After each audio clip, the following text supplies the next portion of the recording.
What's going on, everybody? Welcome back to Weekly Cheddar. Jake Shavink here. As always, with you guys, it is Friday, and it is the first Weekly Cheddar of the offseason. That was as tough a loss as a Packers playoff loss can be, right? It just brings you back to the 2010s. It really, really does. But what's really exciting, I think, is we really get to put ourselves into offseason mode now. And obviously, for me, this is my favorite time of the year. It's draft time, right? It's looking at all the prospects. It's trying to build a team and almost perfect the roster to a point where you're a championship caliber roster. And that's really where the Packers are at. And the expectations are going to be high next season. They already are. If you've read on some media stuff around the league, we've kind of seen some GMs go, yeah, I wouldn't be surprised if they win the Super Bowl next year. So that's the expectation being placed on an already super young football team. But it's very exciting. And so we got a lot to do tonight. I see the chat was popping off a little bit early before we got started. A few things. We're going to be going through obviously Packers positional needs, kind of talk about that. We won't harp too much on like outside free agents. We'll kind of talk a little bit about Green Bay's free agents, but we'll also be diving in, of course, to the first mock draft of the true off season for the Packers. So we'll be on that as well. Yeah, I'm excited. Obviously, there's been a lot of defensive coordinator talk, and I think that's going to influence potentially how Green Bay attacks the draft. We'll see. I'm excited to see who it's going to be. I don't think it's going to be any of the older retreads, right? A Bill Belichick, of Vrabel, even a Wink Martindale. I don't think is going to be that guy, which I'm okay with, to be honest. I would love to see it somebody be younger coming in. I think my top two options, Jesse Minter and Ejiro Evero, are probably going to the former's probably going to go with Harbaugh to the Chargers, and the latter's probably staying in Carolina if Dave Canales, you know, has his head screwed on well, and I think he does, and I think he's going to do a nice job with the Panthers. So I can't imagine Evero goes anywhere unless it's for a head coaching gig. Chat's popping. Adam Huddle says Christian Parker for defensive coordinator. I like it. I do think he's very intriguing, right? He's coming from it's pseudo different. I know he's was part of the staff for a couple of years, so there's been a little bit of tweaking and turnover with that scheme. I think he's done a really nice job developing a lot of the guys in that secondary and really kind of elevating a lot of them into exceptional playmakers. So Christian Parker's a good one. Yeah, I'm not like I wouldn't be overly mad about Leslie Frazier either.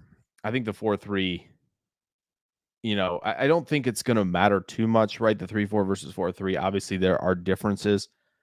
I do think, though, when you look at how Green Bay's edge rushers are built, the 3-4-4-3, it's not going to be too much of an adjustment for them, other than probably not going to be dropping into coverage as much. And then obviously Green Bay, I think there's going to be still a lot more around, there's going to be a lot more around the league that's forcing them to play more nickel anyway. They're probably not going to be in base a ton. So that's part of it as well. Yeah, I wouldn't mind Leslie Frazier, but I do think one of the young guns would be really, really good. Goose is ready to rock. It should be a fun evening. Adam wants the guy who got the young genius quote. That's fair. I mean, why not? Why not? Like if you're, and you have to think about this too, right? Like Green Bay, I know the expectations are going to be high next year, but ultimately, like you're trying to build like this defense into a contender, right? Into a defense that you can go rely on every week. And I think as long as like someone like Parker is doing that and you're seeing the right steps to get you to the promised land, the switch doesn't have to flip immediately, and it probably won't. And that's okay. We having a young gun in there for a few years who can kind of get this defense going the right direction and really build towards like, okay, we're going to be contending. This is going to be a team that contends for a long, long time. I like that a lot. And that's why I do think of the people they've interviewed so far, I do like Parker the best. I don't mind Bobby Babich from Buffalo either. He's gotten a lot out of that linebacker room, especially because you're like, oh, you lose Milano, right? Edmonds leaves in free agency, and you have to kind of put together this room of Terrell Bernard, who did a really nice job this year. I believe, and then they had Dorian Williams, and then they had the guy Balin Spector, I think, as well from Clemson, who had to come in and do a lot for them down the stretch because of injuries. And like that was a pretty solid linebacker room, all things considered. And Babish, I think, deserves plenty of credit for getting those guys prepared. I know they didn't. I know they're not playing this week, but still, I do think he has done a wonderful job. Brian, I'm just not sure, man. I had I'm just kidding. Yeah, Jesse, JJ posted that thing today about the interview. That would have been fun. Honestly, one-on-one with Matt LaFleur, I think would be a really fun time. Just to walk in there. Listen, I'm not going to be your DC, but I just want to chat about the offense. I think it would be super fun.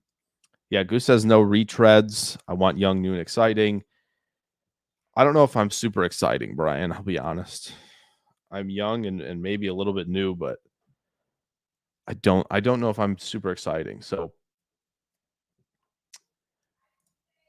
Mitch, I think this is a good point. Holmgren did bring in, old Shermer. McCarthy brings in Capers.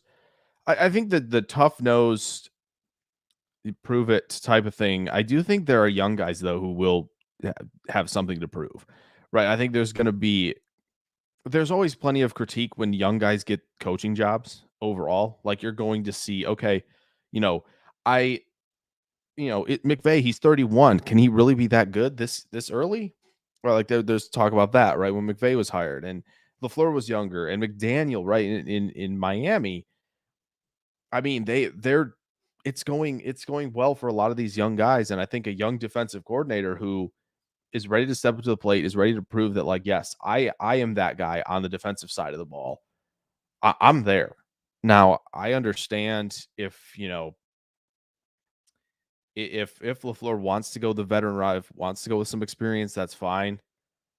But I tell you, if he finds the defensive version of him, I would be really, really, really excited about it. So I would like to hang with LaFleur. I couldn't call plays like LaFleur. Brian, stop guessing me up. Adam said worst part of the NFL is all the retreads of coaches going round and round. Yeah, there is a lot of that. There's no doubt. And I think, we'll see how it goes for Atlanta, like getting Raheem Morris back, who's been there and done a lot of coaching stuff. But, I think young and exciting is, like I said, if they find the young, LaFleur on the defensive side, they've already won, because I think that he's going to be motivated. He's going to have some innovation, but also, be enough of a motivator and a tactician to make adjustments every week and understand where really understand your personnel and give input to personnel, to Gutekunst, who's drafting these guys, and be like, yes, this is my defense needs this. I know we can get this as well as this and all that. Like I would be really excited about a young guy who comes in with a lot of confidence and really wants to prove that he is that guy.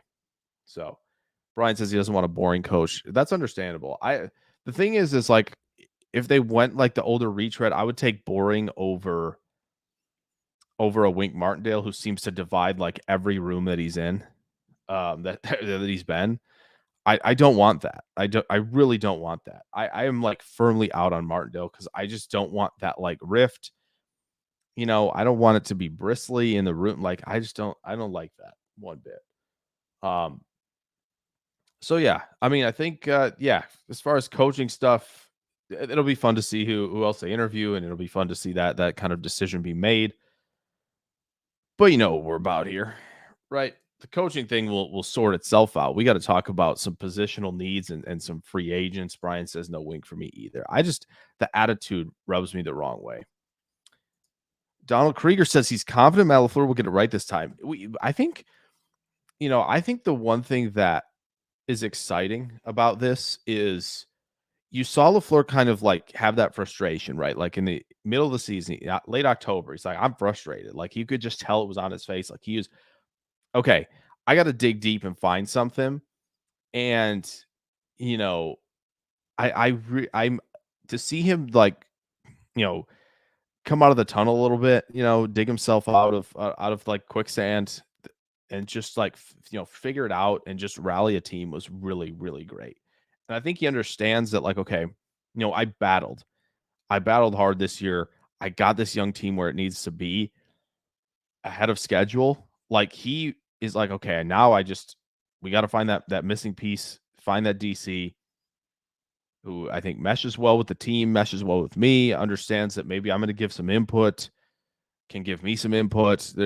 I would love to see that type of relationship between head coach and DC. I just want to see some dudes who are fired up to be out here, right? I just want to see a guy who's and not that Barry wasn't fired up, right? But I just want to see a guy who's just really, really thrilled to be here and is going to just kind of just back up against the wall type of thing. And is like, I'm gonna attack it the right way. I'm gonna, get the best out of these guys and just somebody who can carry himself that way. Mitch says an inexperienced coach would be great if LaFleur wasn't so involved in the offense. Yeah, I mean, I think LaFleur obviously I potentially got in Barry's ear at the end of the season, was like, this is what we need to be running. And I don't know if that's what kind of got things rolling, these last 4 games, or whether or not the players were just playing better. Um, that's remains to be seen. I really want to take a look at the defense the last 4 games and compare it to early season and just see what the heck's going on here. Especially like the Tampa games, especially Carolina, figuring that out would be really intriguing. So Brian says he thinks the Baltimore guys are ready. I would agree. I think the Baltimore guys, just like because they're with McDonald and a lot of these guys have gotten a few years now under their belts. I think, I think everybody's very much on board with the Baltimore guys, any of them, right? Or Hewitt, I think that's where people are probably going to be leaning. And yeah, I mean, is what it is. Brian, I'm not worried about the Hewitt Blewett jokes. You know why? Because I think Hewitt knows about those jokes. He's like, all right, this is going to happen. I'm going to prevent it from happening.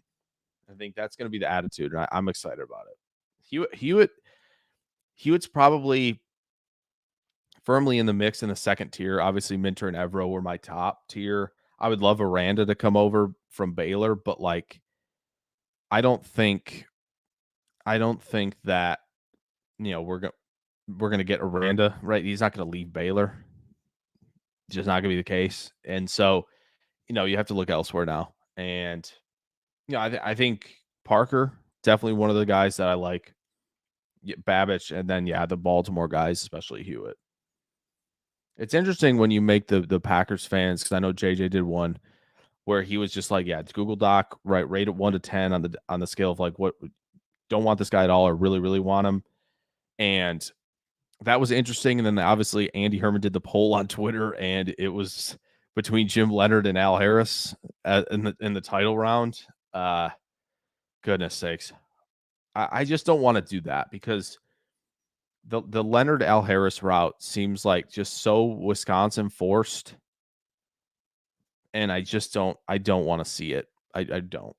I was kind of in on Leonard. I was still there, and I'm like, I just don't think there's going to be the expectation to be through the roof with Leonard or Harris. Like, it really is. So Mitch makes a good point. Lovey Smith has done good things no matter where he's gone. It's true. They're going to have to get better linebacker play. If it was Lovey Smith, they're going to have to get better safety play. Just having watched Lovey Smith coach a defense at Illinois my entire time at school, and just watching teams go, yeah, we'll just run verts, and we'll drop 49 on you. And I'm just sitting there, I'm like, this is just so tough to watch. I don't like this at all. He thought he was coming into the Big Ten. People can throw, like that's how it is. But yeah, you have to get better linebacker play. You have to get better safety play. Yeah. Yeah. I have bad confirmation bias, I think, from this, and recency bias too, where just like he at U of I it was not good. Why does this freaking I honestly do not like this mic sometimes with the random adjustments. But the Lovey thing, I just don't want it. I've seen enough. I really have. Yeah, I hope so too. I think Hewitt would be good. So Adam says he thinks LaFleur gets it right this time. Last go around, he had 5 good candidates, and Barry, he just unfortunately picked the only poor choice. Yeah, I mean, obviously Leonard was there, and Leonard's done fine since then. He hasn't done like I think exceptional. It just hurts that it hurts that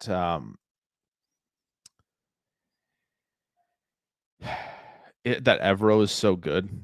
That's what stings the most is like Evero is doing so well, and I just remember like that's the young coach. That's it. I can't believe Denver let him go. Why are we not going there? Um, yeah, it was tough. Lee says he likes Lovey and still does. He's getting up there though, for sure, for sure. Brian W says no old guys for Lovey. Why was he fired? Because he was awful in the Big Ten. He didn't get it done. They went to a bowl game one time because they came back from 28-3 and had a fourth and like a mile. Somehow, just got it to go their way. And that was the year they beat Wisconsin. I was at that game. I rushed the field. I can't believe they won that game. They did not deserve it.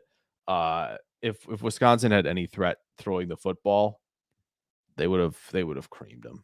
Like Lovey did really well against teams who could just only run the football, and like that was kind of it. It was not good. It was not good at Illinois at all. Yeah, Herman's poll did not go well. It was just not what he intended. It didn't work. The poll did not go well. 4 of the guys they passed are now DCs. Yeah, it's tough. Yes, he did. There were I remember they gave out the gray beards the first game of his tenure for the fans. It was pretty sick.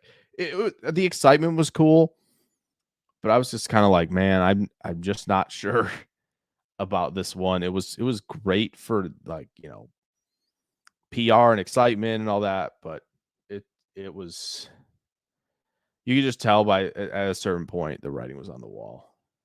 But yeah, okay. So now we got Lovey talk out of there, something I didn't think was going to happen on this show at all. Let's get to the positional needs now. If you guys want to, bring up more coaches, that's totally fine. Well, let's get it rolling here to where their needs are and how the kind of their free agents shake out. Obviously, the first one that comes to mind, running back. Aaron Jones carries a big number to 24. I don't care. He's excellent. He's potentially the best running back in Green Bay history. Not moving on from him, especially because the running back class is so weak at this point. A lot of guys went back. I do not feel comfortable, going with a young room just because I'm not sure, again, where guys are going to get picked. How, really like Jonathan Brooks from Texas, but he tears his ACL back in November. That was tough. They need to keep Jones, right? I don't think they'll outright cut him in the offseason or let him go. But they obviously have some decisions to make there. So there you go. AJ Dillon, it'd be interesting to see if they go really bulky Hulk and power back, right? And kind of pair it with Aaron Jones, or they kind of stick with a lot of these slashers with enough burst to kind of, generate these explosive plays when they have them. So Dillon's interesting. Patrick Taylor's an exclusive rights free agent. If they want him, they want him. That's fine. To me, Dillon, I'm iffy on it because I think if Green Bay likes the running back class enough and they draft 2 guys, I'm out. We can be done with it. Not worried about it. Of course, if one of them is Braylon Allen, if they're bringing in Braylon Allen, like if you told me they're doing that, then yeah, Dillon's done. Can't worry about it. I just want, backs with better feel, better reaction skills, right? Like I think when you can be proactive to where leverage is when as a runner, that's huge. Guys like Trey Benson can do that a little bit.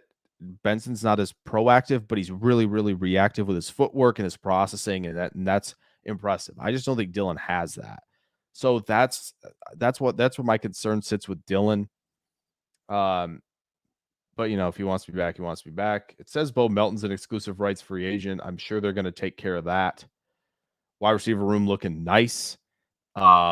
That's interesting, Brian, because I think it's like as perfect as it gets. But I guess maybe we'll have you on and we'll talk about that. But I think the fit is like extremely good.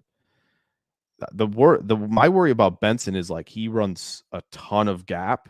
There's not a lot of zone on his film, and PFF has him with a lot more gap runs and zone runs. That concerns me a little bit. Allen, to me, I think there might not be a better one in the class besides like Brooks. So we'll see. We'll see. Agree to disagree. It happens, Tight end, obviously Tyler Davis is a free agent, right? It'll be interesting to see if they bring him back. Obviously, it won't take a lot of money to do so, but Ben Sims, Kraft, and Musgrave, those three look really nice. But if Davis can come back and be the fourth, your room is full. You don't need to make anything happen there. Although it would be fun to add somebody like Ben Sinnott from Kansas State to this tight end room. I think that'd be really fun. They're probably not going to worry about it too much. Offensive line, there's not a lot of free agents, which is, a good thing, but also, there's depth that needs to, I think, reinforce what they have right now. Bakhtiari is obviously the biggest question, carrying nearly 40 million, just shy of it into 2024. It's like 39.994 million. Yikes. That's a huge number. So we'll see what they do there, especially if he's gone. Like, I think they got to make a move. It's not going to be early unless like they get somebody they really like. So I don't tackle won't be a priority for them, even though I'm not sure. Even though I'm not sure about how I feel about Walker being the left tackle, I really liked how he played down the stretch, and I think him and Tom can be really solid. It would just be nice to know you have a third there. Obviously, Josh Nyman, they could bring him back. That's possible. And then you have John Runyon as a free agent, and then Caleb Jones is an exclusive rights free agent, according to Spotrac. The room looks nice. I think interior, obviously, of the offensive line has to get better. Will they bring in center competition? I don't think that's a guarantee, but I do think that they're going to have to guard someone with positional flexibility.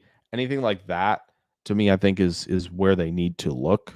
Gosh, I hate when this thing does that. But like that, to me, offensive line, there should be a couple of positions that they kind of address in the draft. I would not leave the draft without two offensive linemen, to be honest. I'm worried they're going to like pick one. And again, they're doing fine. They're doing a nice job with who they have. But Runyon leaving, of course, matters. And if he's going to command $6 to $7 million, I just don't think they're going to go there. And I'm pretty sure most people would agree with that. So to me, like they've got to get, I think, two guys into the room. Again, competition is good. Do you believe in like Luke Tenuta? Do you believe in Caleb Jones? If you let Nyman and Runyon both walk, how do you feel? That to me is a concern. I think they need to, and Brian even says they should draft 3 here. I think I'd be fine with that. I'm totally fine with that, especially in how deep this class is. Totally fine with 3 offensive linemen. So, and I know that's not going to be popular because everybody's like, all right, O-line is fine. I don't want fine to me. To me, fine, that's not what we're here for. We're here to build a wall that can, push people around or at least outflank people in the run game, right, with zone run, and be able to keep, Jordan Love upright and clean every day of the week. Like that should be the goal. Don't rest on the laurels of fine to me. So, Brevin Spanford is what kind of basically an OT. Will they have the question? Will they have the Darnell Washington? Can he move to tackle? Question with Brevin Spanford? Probably not, but I think it's it was that was a fun time when they were talking about Darnell Washington moving to tackle. Braylon does fumble. I think that's one of the things that would concern me the most. But he has impressive tempo and feel as a runner. And that comes down to processing. That comes down to reps. That comes down to just understanding where blocks are going to be set up. I think there's so much there that he's going to provide a lot to an offense, even if it's not Green Bay. So there was a little bit of this, Mitch, and I get that they haven't used Dillon correctly, but it's so hard because he's a bigger guy, and it's hard when he's building up full speed and yeah, and I agree. I think there was some running from the gun. I think that could work with Dillon, but it's just about following guys, right? It's going to be a more gap with him, and they didn't let him build enough speed up under center to let him run, and you could see him do it. That he had his big highlights and he had some big games. To me, he kind of went a little bit rogue sometimes and a little bit off script and kind of freelance, which you don't want to do at the position. Um, so I think that there was a little bit of that, but ultimately it just didn't, it just hadn't, it just wasn't quite there. It's something didn't figure out. And maybe he goes somewhere else and he does a nice job. Maybe he's the backup to Tyjae Spears in Tennessee. If they kind of stick with their kind of mindset running the football there, we'll see. But yeah, it'll be interesting. If they're not, if they have never used Dillon correctly, and we're pretty much on that page, then there's no reason to bring him back, because if it's just not going to work, I can't be worried about that. They should. I think they draft 3. I mean, yeah, I think that's yeah. So offensive line, Mitch said defensive line and DBs. I know Brian basically dropped all of them right here: safety, tackle, interior, running back, corner, linebacker, and maybe edge. Edge is intriguing because you have the Preston Smith equation, and we'll get to the defensive line and edge right now. Obviously, defensive tackle. It feels like a lot of people are gonna harp on the fact that they need to get a nose tackle, and I'm just not sure they're going to. It just feels like I know Slayton's a free agent after 2024, right? And that's the big thing where you're looking, okay, like if they're gonna go get T'Vondre Sweat, and I understand that, and I get the sentiment. I'm just not sure they're caring that much about it. I'm just not sure they do. And if they go defensive tackle, why not just find a guy who can kind of do a little bit of everything, more like a Byron Murphy from Texas or a Tyler Davis, who's a little bit, stop the run type from Clemson, who isn't huge and can do a lot of that dirty work. I'd rather go that direction because or project them to go that direction than to just get the true nose. But I understand that Sweat is a very talented player. Other than that, like I think edge makes sense, right? Preston's carrying a lot of big numbers down the line. So that's the question. And obviously Kingsley Enagbare goes down with an ACL injury. That really thins your room out if Preston goes. I'm sure the Preston conversation will stem a little bit into that and go, okay, well, we just probably got to keep him on. There's a lot they're paying. If you count Preston Smith and Gary as linebackers, quote unquote, like they're paying a lot to the room. Devondre Campbell's getting $14 million next year. Don't know, man.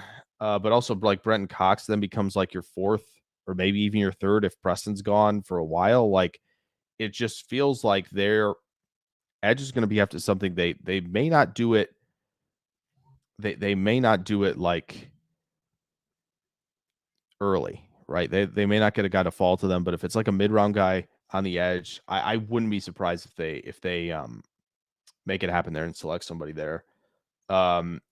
Packers Kingdom says they like Jordan Morgan, plugs in and plays. I would like to move Myers to guard and draft Frazier from West Virginia. Frazier's a really nice zone center, really tough, got the wrestling background.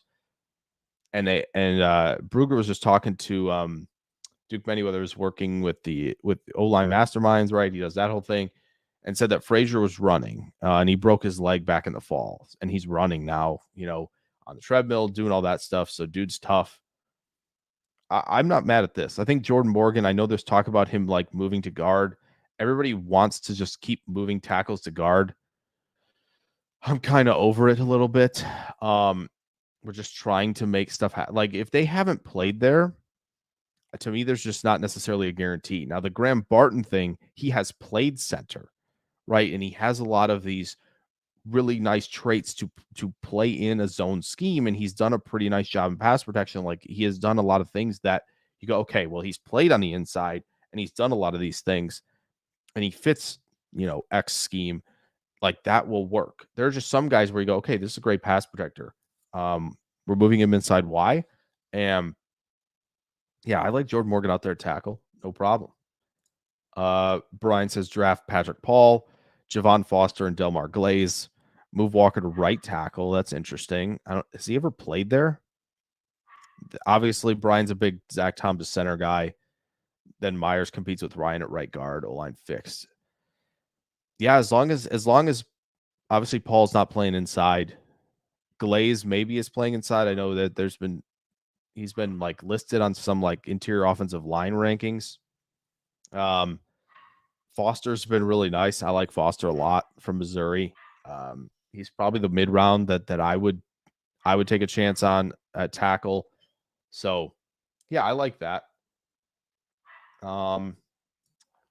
Yeah, Sweat is definitely outside the thresholds. I don't imagine that. There's going to be so much talk about him being that guy who fills the need that Green Bay has. I just don't think I'm with Brian here. I doubt it. I just don't think it's going to happen. I really do not. And it's going to be tough because a lot of people are going to be clamoring for it all off season. There's going to be a lot of them in the mock drafts that people do. So, yeah, I think that it's probably not going to happen. Yeah. Yeah. Maybe a little bit, Mitch, but I get what you're saying. It just feels like there was never a good flow with how they used them. I think is a really good way to probably put it. Like where it's just like, okay, 1 week we're doing this with Dylan, the next week we're doing this with Dylan. It's like one of these is working and one of these really isn't, but we just got to kind of go with how we're doing things schematically. And it just the flow never got there, with someone like Dylan. And that's probably what it was. And yeah, I get it. Bringing people in, bringing these big dudes in to finish people off and really kind of just really much kind of break the spirit of the defense, I think is a really, really good call. I would love to see that. Running back class doesn't have a lot of that, but there's just some guys who would work really well with just like, man, we're just going to generate some explosives in the run game. We're going to generate the big plays. I think it would be really exciting. Lee says in a weird defensive tackle class, I do like the guy from Florida State. Yeah, Frisky's going to be at the Senior Bowl, I believe. Yeah, he's a good player. He is attacking, but he's strong. He's got a good base, and I think that's somebody I think as well in that Tyler Davis mold a little bit more of a guy like that. That would be a nice add to the rotation on the defensive line. Mitch says he likes Leonard Taylor a lot. Yeah, I like Leonard Taylor too. They're playing him at nose tackle this past year at Miami. Just let the man eat from the 3-tech. That's it. You don't have to get cute. You do not have to get cute with a player like Leonard Taylor. Just let the dude rush. Let the dude rush from the 3-tech. And I think we'd be talking about it a lot more. And I think there's consistency that he has to work on, right? And that's probably why he's not quite in that tier at the top right now with like Murphy and Newton, and people throw Sweat in there too. But like I think he just has to build a little more consistency. He has those splash games where he is lights out, and I think that the ceiling is really, really there. And it's just, to me, like Leonard Taylor, everybody's going to like him. Everybody's going to like him as a pass rusher. The Ravens are going to draft him wherever they're picking and just replace Madubuike perfectly and let Madubuike walk with a big extension. They'll get a compensatory pick and they'll continue to eat. That just seems like a very Ravens thing to do. But yeah, Glaze is an offensive tackle. Walker plays a right tackle the preseason. So do we have enough then, Brian, with your plan here to kind of have enough on the interior? Myers, Ryan at right guard, Tom center. Okay, that's probably solid. I just would like a little more potential positional flexibility from one of those guys, but I know they're going to probably, unless they're completely locked in to be like, okay, this is a center. They're always going to be like, okay, this is a tackle who can do this. To me, Dominic Puny from Kansas is that guy where it's like, yep, he's big. He's got tackle experience. He's got guard experience. He can do both. We like him at guard. We'll play him there.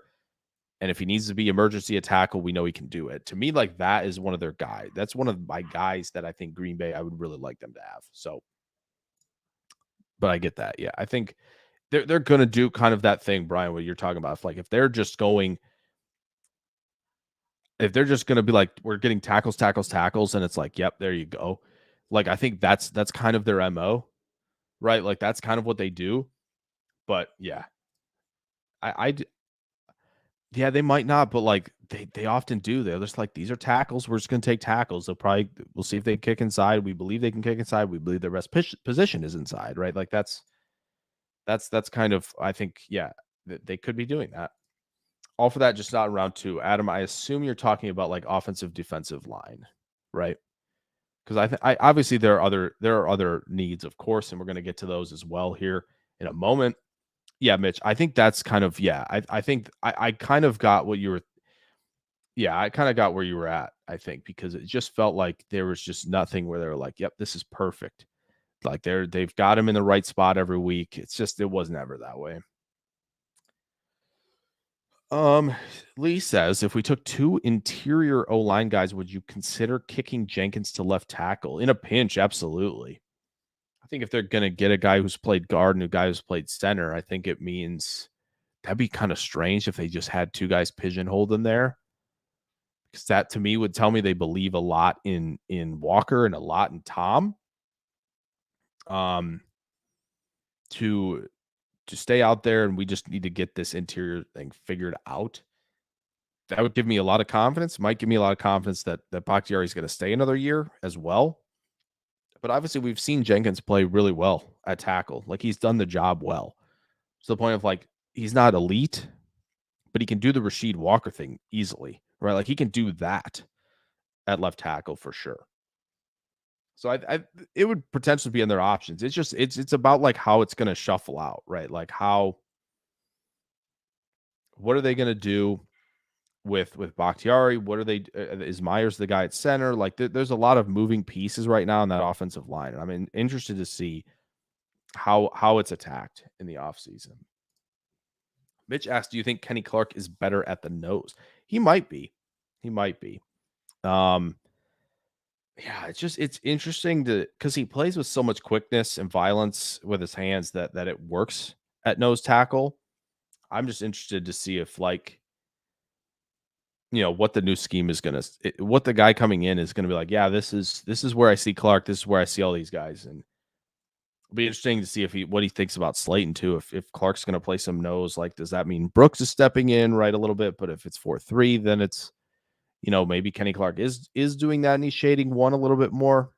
We'll see. I don't think I think he's disruptive at the nose at the very least. Right? Like you look at like how Keanu Benton was doing stuff at Wisconsin last year, like that type of disruption at the nose is good. Obviously, there's times where you're going to get washed out, but it's not too bad. Adam says for Dylan at running, second round running back. Yeah, I don't think they're going to necessarily go second round running back. Um, but I do like a Braylon Allen. To me, it probably isn't going in the second round. I don't know who's going to go in the second round for running back. Actually, that'll be interesting. Give me 1 second, guys. I'm going to mute so I can blow my nose.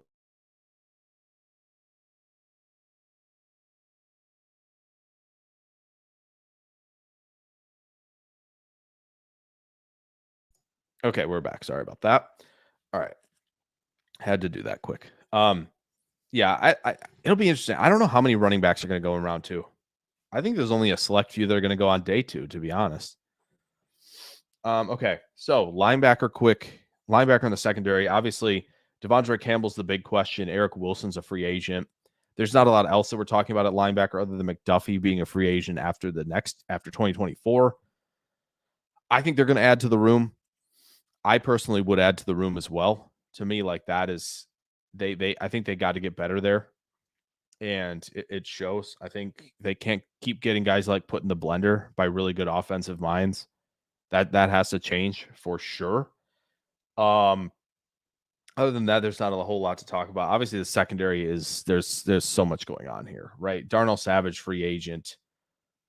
Technically, Keyshawn Nixon is listed as one as well. You have Owens, you have Ford listed as free agents, right? Like there's so much potential turnover in this room right now. Boy, I think this is where a lot of the focus is going to need to be. I think like there's so much going on in the secondary. Stokes is there, but is he there? Right? Like there's a fifth year option that is definitely not getting picked up with Eric Stokes. Right? There's no way they're picking that up. And then there's Valentine. Right? Like there is it's a room where you got to add like I think 2 to 3 quality pieces and really get this thing back and rolling. And even if you bring a Savage back or a Rudy Ford back, like that's fine. Still got to keep plugging away at this. Like you have to get way better on the back end. So yeah, I mean the secondary linebacker, D line or edge, one of the two, depending on how the scheme kind of irons itself out with the new DC. I think O line obviously, and then we're talking about running back as well, maybe backup QB. Yeah, I mean he's on the balance sheet, right? But is he in the stadium? Is he on the field? Right, like that's I mean it's kind of how it is, unfortunately. So yeah, Brian, pretty much. Brian W says Harbaugh will take Blake Corum in the 3rd round with pick 69. Possibly, right? Chargers, they have a need there. Yeah, that wouldn't be too shocking. That would not be too shocking if they did that.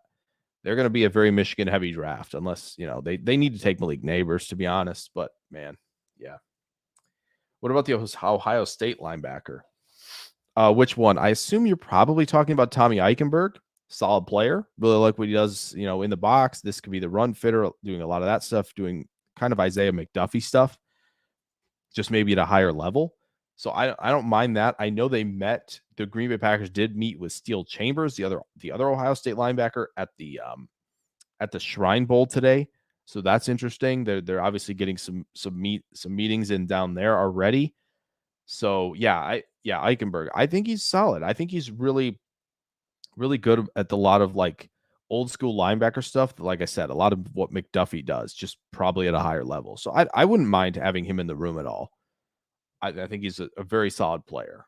Mid-round type of pick, I think. Mitch says, where's DeJean going in the draft? That's a great question. The good news is I already have the PFF simulator up for the mock we're going to do in a bit here. So I can kind of go through it.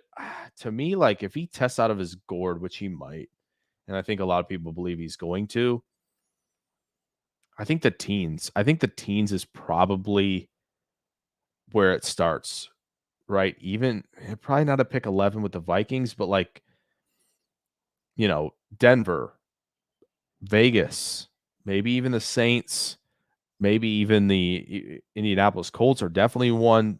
Jacksonville Jaguars at 17, like they should be in play. Even the Rams at 19 and the Steelers at 20, I think both are probably spots. Like from 12 to 20, I think the conversation really starts. And it's just a lot of it is also going to be dependent on what teams think of him, where he's going to play, right? Like if like the Raiders say, well, we think he's a safety. Excuse me. They're probably not going to take a safety at 13, right? Truthfully, the Raiders are probably moving up for a quarterback. But if Indy thinks, okay, this is a perfect fit for our scheme, this is a perfect fit, DeJean can move around, but he can play outside corner, he can play some safety. He could even play like big nickel if we want him to. Indy might just say, yeah, he's a big and he's a great athlete. Like that's a Ballard guy for sure. So to me, like he's in play. I think Jacksonville will definitely be in on that as well, no matter where he's playing, nickel, safety, outside corner.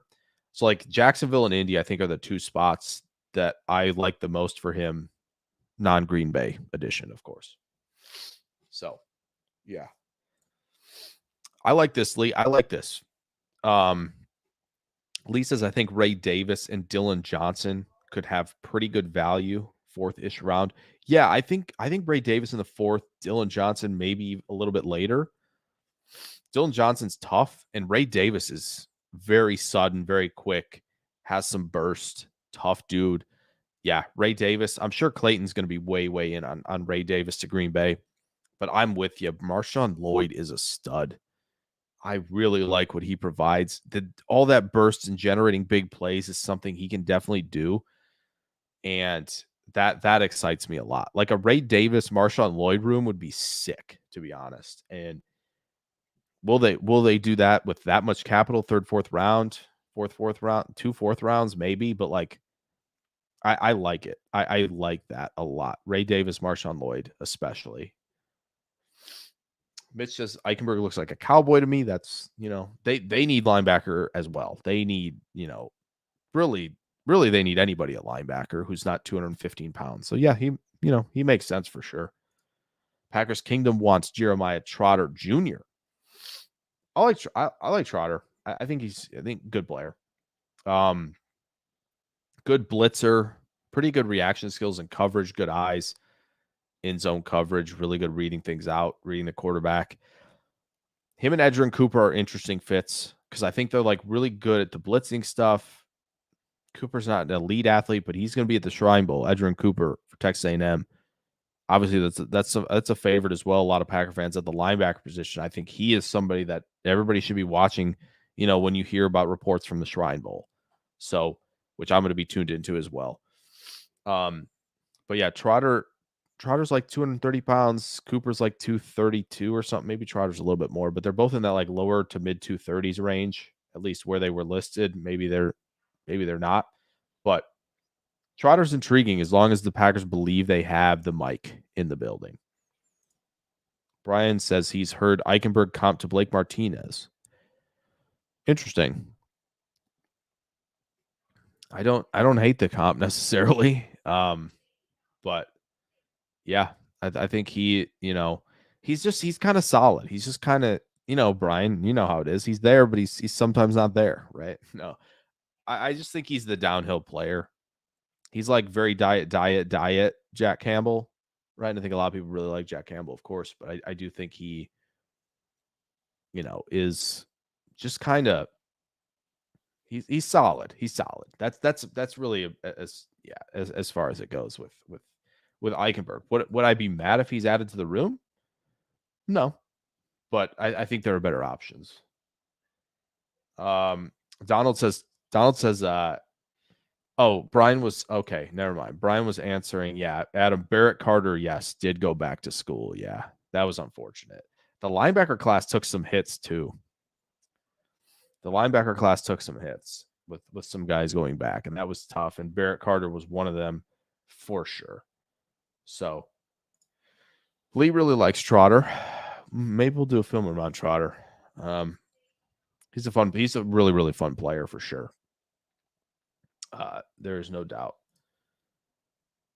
Yeah, inside linebackers that can play off blocks or so. Yeah, because there's just some guys who like their entire game is getting around blocks or underneath or any way to avoid contact.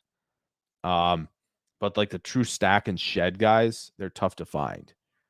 Like Fred Warner obviously stacks and sheds, but he's also elite in coverage. Like he's just, yeah, they're the big dudes who can get off blocks with just power, and balance, like all of that stuff. They're not around very much. There's just a lot more guys playing off the ball,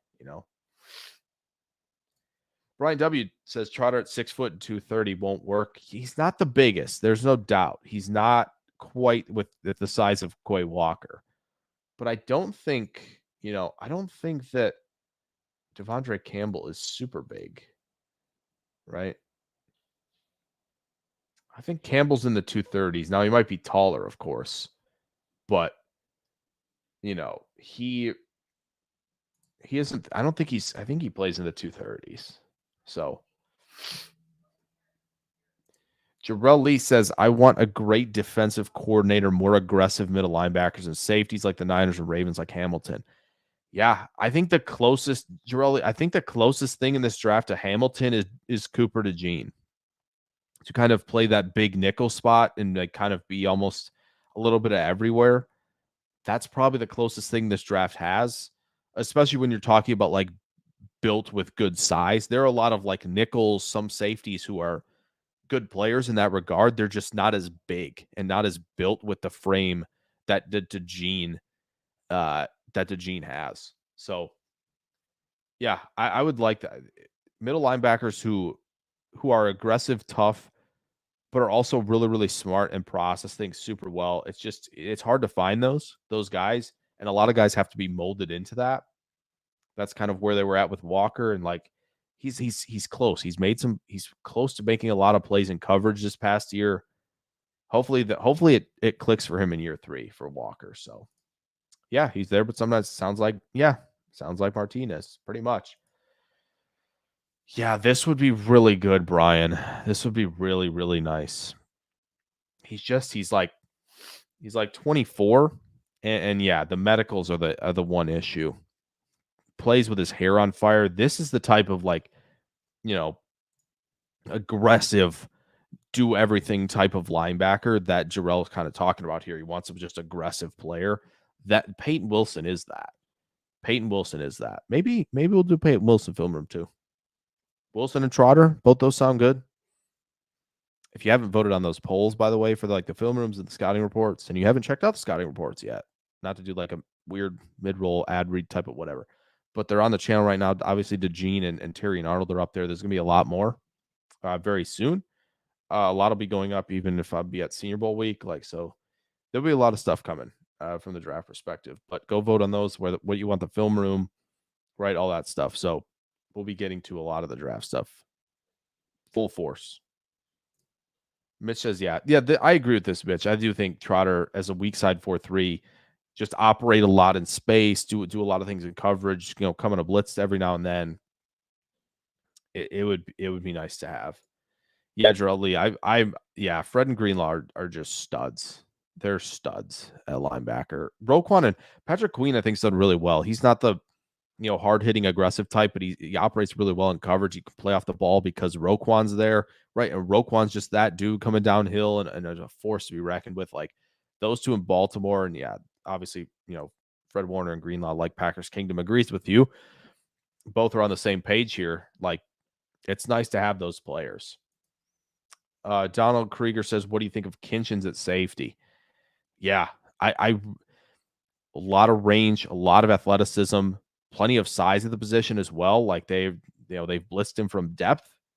He's a hard hitter. He's a playmaker, right? In coverage, he can do the single high stuff, which not a lot of guys can do.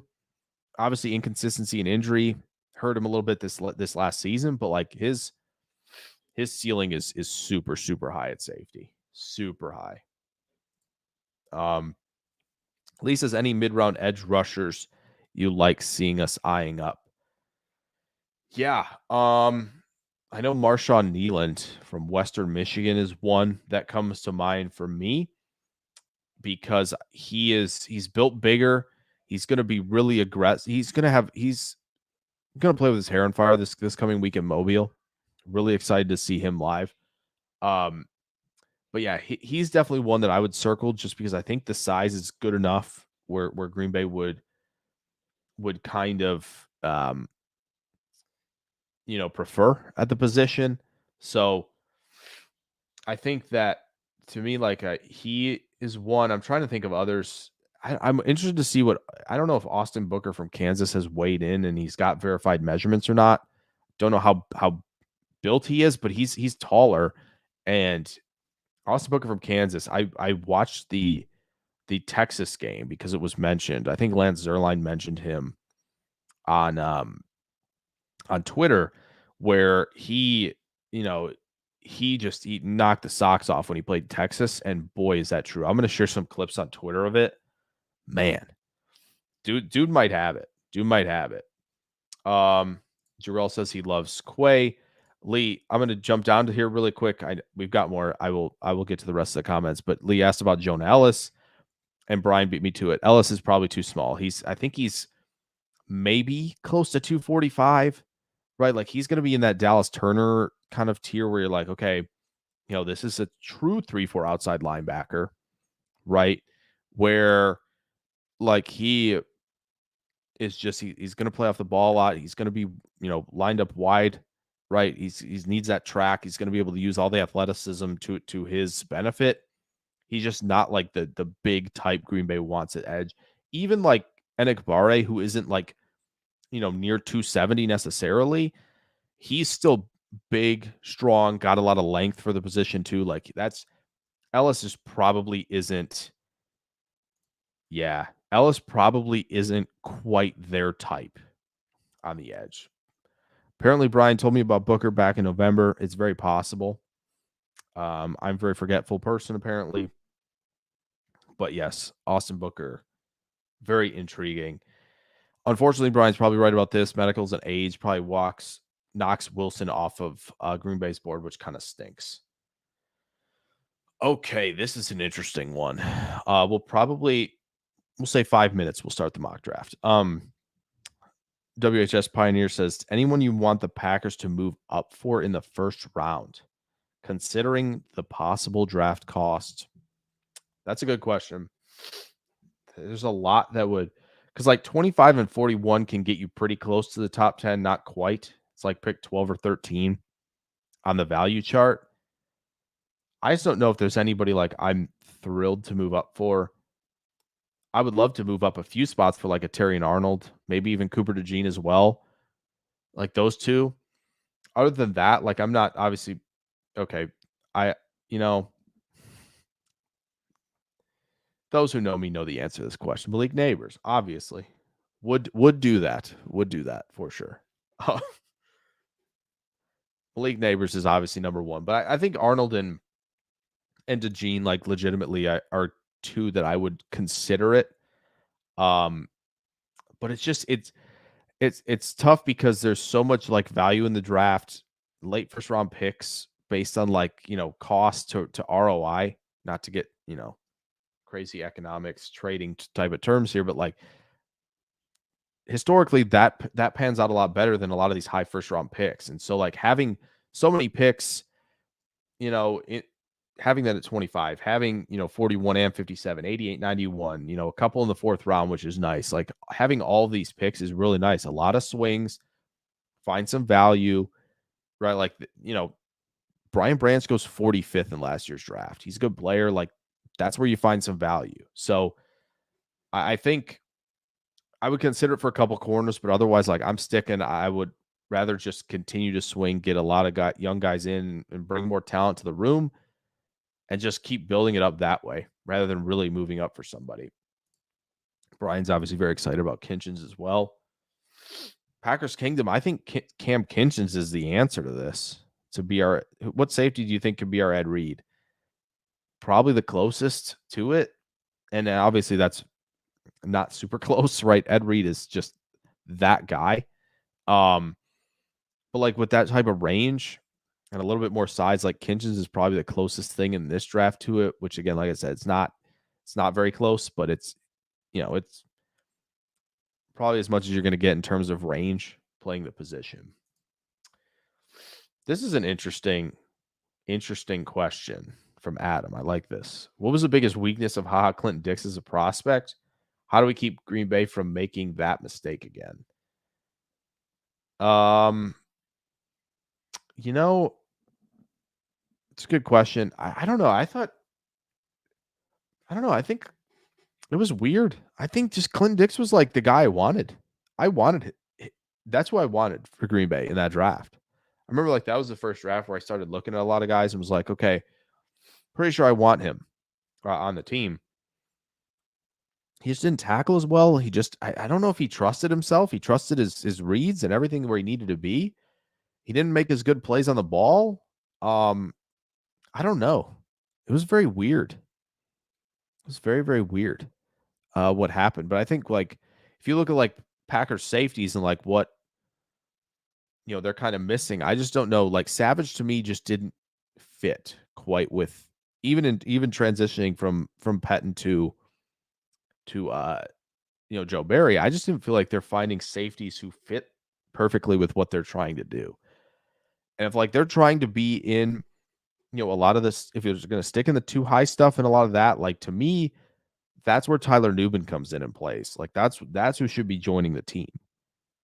It would be great to have Kinchins, but if they're not going to be in a lot more single high looks, like Kinchins can obviously drop down and play some stuff near the box. But like Nubin's going to do a lot of the stuff in the too high shell that, Green Bay, if they're sticking with it, I would really like that. Now, are they going to like the super athletic freak at the safety position? Probably, because they like Savage a ton. So it's their approach at safety is going to be interesting because they haven't taken, and we've kind of been waiting for this, right? Like 2022 was like, okay, they're going to grab one of these guys, right? Dax Hill, Brisker, like they're going to grab one, right? And they didn't. Then last year was kind of like, oh, please, Brian Branch. And then he didn't test very well. It was like, crap, that's not going to be their guy. That stinks. It's like we've kind of been waiting for the safety pick and we just haven't gotten it. So I'm interested to see who it's going to be and like, okay, this kind of fits what they're going to do. Like that to me is the most interesting part of this, is to see who's going to be the guy at safety that they pick. Because I just don't think they're not going to pick anyone. But we'll see. They've proven me wrong before. I've said this, I think, the last 2 drafts now. They're like, they're going to leave with a safety. They're going to leave with a safety, and then they just don't do it. So Mitch says, in my opinion, Pratt is the QB the Packers should look at to back Love up. I like Michael Pratt a lot. I think he can do pretty much. He can do a lot of things where you go, yep, just come in and step in and run an offense, be a pro quarterback for a long time. I'm so in on Michael Pratt from Tulane, by the way. For those who are wondering who that is, he'll be at the Senior Bowl. Can't wait to see him throw. Cannot wait to see him throw. Oh, in the Discord you mentioned Booker. Oh, that's right, you did. That's right. I didn't recognize every name, but you did do that. Jarrell Lee says, I like Tyler Newman and Cooper. One of them will drop, and I want to double up. I'm sure they're going to double up in the secondary. They probably should be doubling up at corner. I agree. If they do it early, I'm totally good with that. I'm trying to think of like if 25 and 41 were both corner, who would it be? Quinyon Mitchell, TJ Tampa, maybe. Quinyon Mitchell, Toledo, TJ Tampa, Iowa State. But I do think Tyler Newman will be available at pick 25. If I had to bet on it right now, I do think that will be the case. I do think so. Yeah, 12 to 15, you kind of do hit kind of a dead zone usually in most drafts. Lee says he would move up a smidge for Newton. I don't hate that. Really, really good pass rusher. I do think they've got a lot in Brooks and in Wyatt, of course, as pass rushing defensive tackles. But I mean, could be fun. I'd like to see a more well-rounded guy personally, but Brian says Jacob would draft Neighbors at 1. I might do it. I might do it, Brian. I might do it. Airjoy says I'm late. It's all right. How you doing? Good to see you. Brian says Kinch is read light. Yeah. I mean, kind of. Jarrell says, yes, trade back our first round pick to the second round with 3 picks. Yeah, I mean, I'm not opposed to like saying, yeah, move back from 25, can come up with some of the third round picks and kind of have, a lot of seconds. I think would be really, really nice. I do. I think there'd be a ton of value in doing that, especially if they're getting guys they like to fall to the spots and they kind of do the thing they did last year where it's like, yeah, we like Jaden Reed. He's still there. We'll trade back. He's still there. We'll trade back again. I'm not opposed to that at all. I'm really not. But if they get a guy at 25 that people are pounding the table for, like it's going to be hard to trade back. Here's what it says. I want an enforcer way more than a rangy guy. It's hard to land guys to be Minka or Earl. Green Bay has lack of physical presence in those alley runs. Yeah. I mean, it's tough to land those special single high guys. Jesse Bates got paid a lot of money for a reason because he is that dude. I think that it is tough to find the true single highs. That's why, again, the 2 high shell has worked because you have safeties who can handle their duties in coverage with half the field, but also fit the run. And I think that's Tyler Newman to a T. That is Tyler Newman to a T. I agree with this, Lee. Yeah. I think he was just, there was just a lot coming at him. He just didn't know. He didn't know where to attack a lot of times. And he was just kind of confused, but not necessarily, just more hesitant, maybe. Not necessarily confused, but hesitant. To like, is this right? I see this. This is what's happening, right? Like this. Yeah. And the margins are thin. It's everything moves a tick faster and it's tough. Adam says outside of Nick Collins, Packers picking a safety has scared me. It's fair. The safety position has not treated them very well in the draft. Safety's always coming in looking scared or uncertain of their angles. Give me a Cam Chancellor or something close to it. Just a guy who plays smart too. I think, again, you've kind of described this. Just a guy who plays smart too. He can still play fine in 2 high. That last sentence is Tyler Newman. Jarrell's also scared Adam there a little bit about the safety position. Yeah, they haven't quite seemed to nail it. It seems like one of their every organization has positions they struggle with evaluating. Green Bay seems to have the trenches built to a T. They seem to have wide receiver done really well. And they seem to have quarterback really well, right? Like those are good. But like if you look at the New England Patriots, wide receiver has been just an absolute struggle bus for them. They cannot figure wide receiver out. Like DeMario Douglas, solid player, really nice piece to have in the receiver room. Got him on day 3. Maybe it's a curse breaker, but like N'Keal Harry, Aaron Dobson, like a lot of these guys that were picking early just have not panned out. And so like Green Bay at safety feels like that, where it's just like they can't quite get it right. And they have an opportunity in this draft. I'm just wondering if they're going to do it. Brian says the enforcer types are just not the They don't like the like, oh, is he a linebacker? Is he a safety? You know, that's for sure. Adam Huddle says Pratt should have went back and been a day 2 pick. Honestly, Adam, I would probably take Pratt day 2 right now, to be honest. I think I would. So, Air Joy says Clinton Dix also played with pretty bad corners. 2014, Hyde left after 16, I think. 16 or 17. Hayward obviously left after 15. Like, I think Clinton Dix had a good rookie year, and then like the championship game happened. The championship game we don't want to name. Don't like it, right? Hate it. Don't want it here. Not going to worry about that. That game doesn't exist. And then it just went kind of downhill. But I do think the secondaries did need an infusion of talent, and they were definitely losing guys like Hayward, like Hyde. Bring Micah Hyde back, 1-year deal. I know that's been mentioned. I'm not opposed. Not opposed if they don't like the safety class. Yeah, I mean that's certainly part of it. And yeah, he definitely didn't have elite recovery speed. No, he did not. He needed the instincts and the processing skill to kind of carry the sufficient athleticism he had, right? But when you're a tick slower, then the sufficient athleticism isn't sufficient enough, and that's where you get into trouble. Josh Jones was next to him. Was Burnett, or was it Burnett? That's a good question. It's tough going back that far and be like, who was in the secondary, who wasn't. It probably wasn't their best group. Once they got like, yeah, I think there obviously there's so many factors that go into that, like playing safety. There's a lot that's in front of you that has to happen. You know where you're supposed to be a lot of the time, but it's like if somebody else makes a mistake, I got to kind of clean it up. I got to be the last line of defense. I got to be that tower that can stand, the castle that can stand when everything else is falling. Like I have to be that.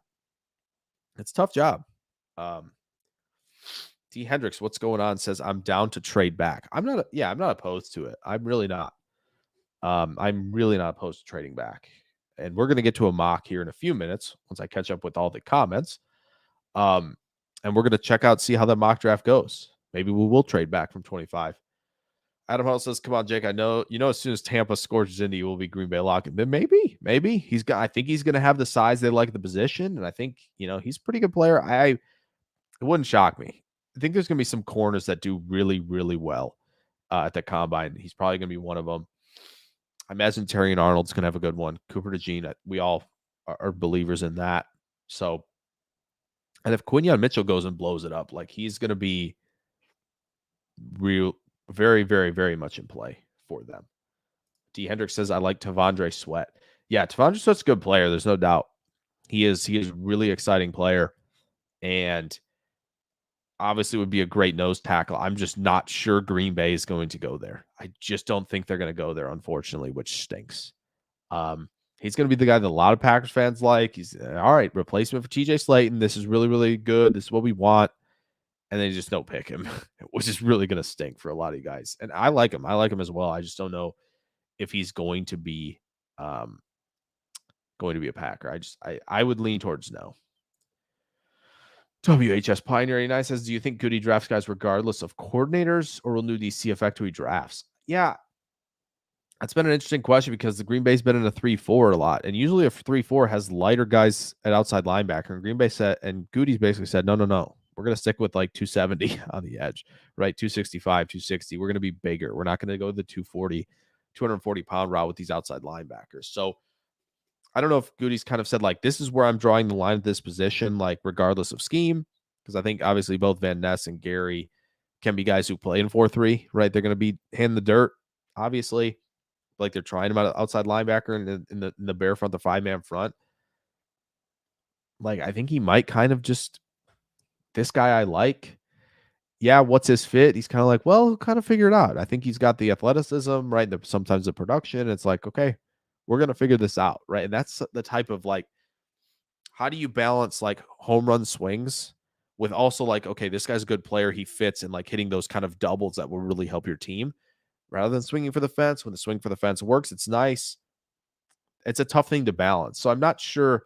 I think there are positions where he drafts guys regardless because I do think it just didn't quite make sense for Green Bay to be like, yeah, we're going to go big at outside linebacker, which is technically what it is in their defense up to this point. At least we'll see if it continues. But like it just seemed like that position, he was very a big stickler. I think he's done a nice job at receiver. Obviously, tight end was important because I think both Kraft and Musgrave fit really well when they're in 12. So like I think there are some positions where Goody just goes, yeah, figure this out. And I think edge and safety might be two of them. D Hendricks said, I just want to beef up that D line crazy. Yeah, I think like Byron Murphy would be really excellent addition from Texas. I think Chris Jenkins would be a fun addition.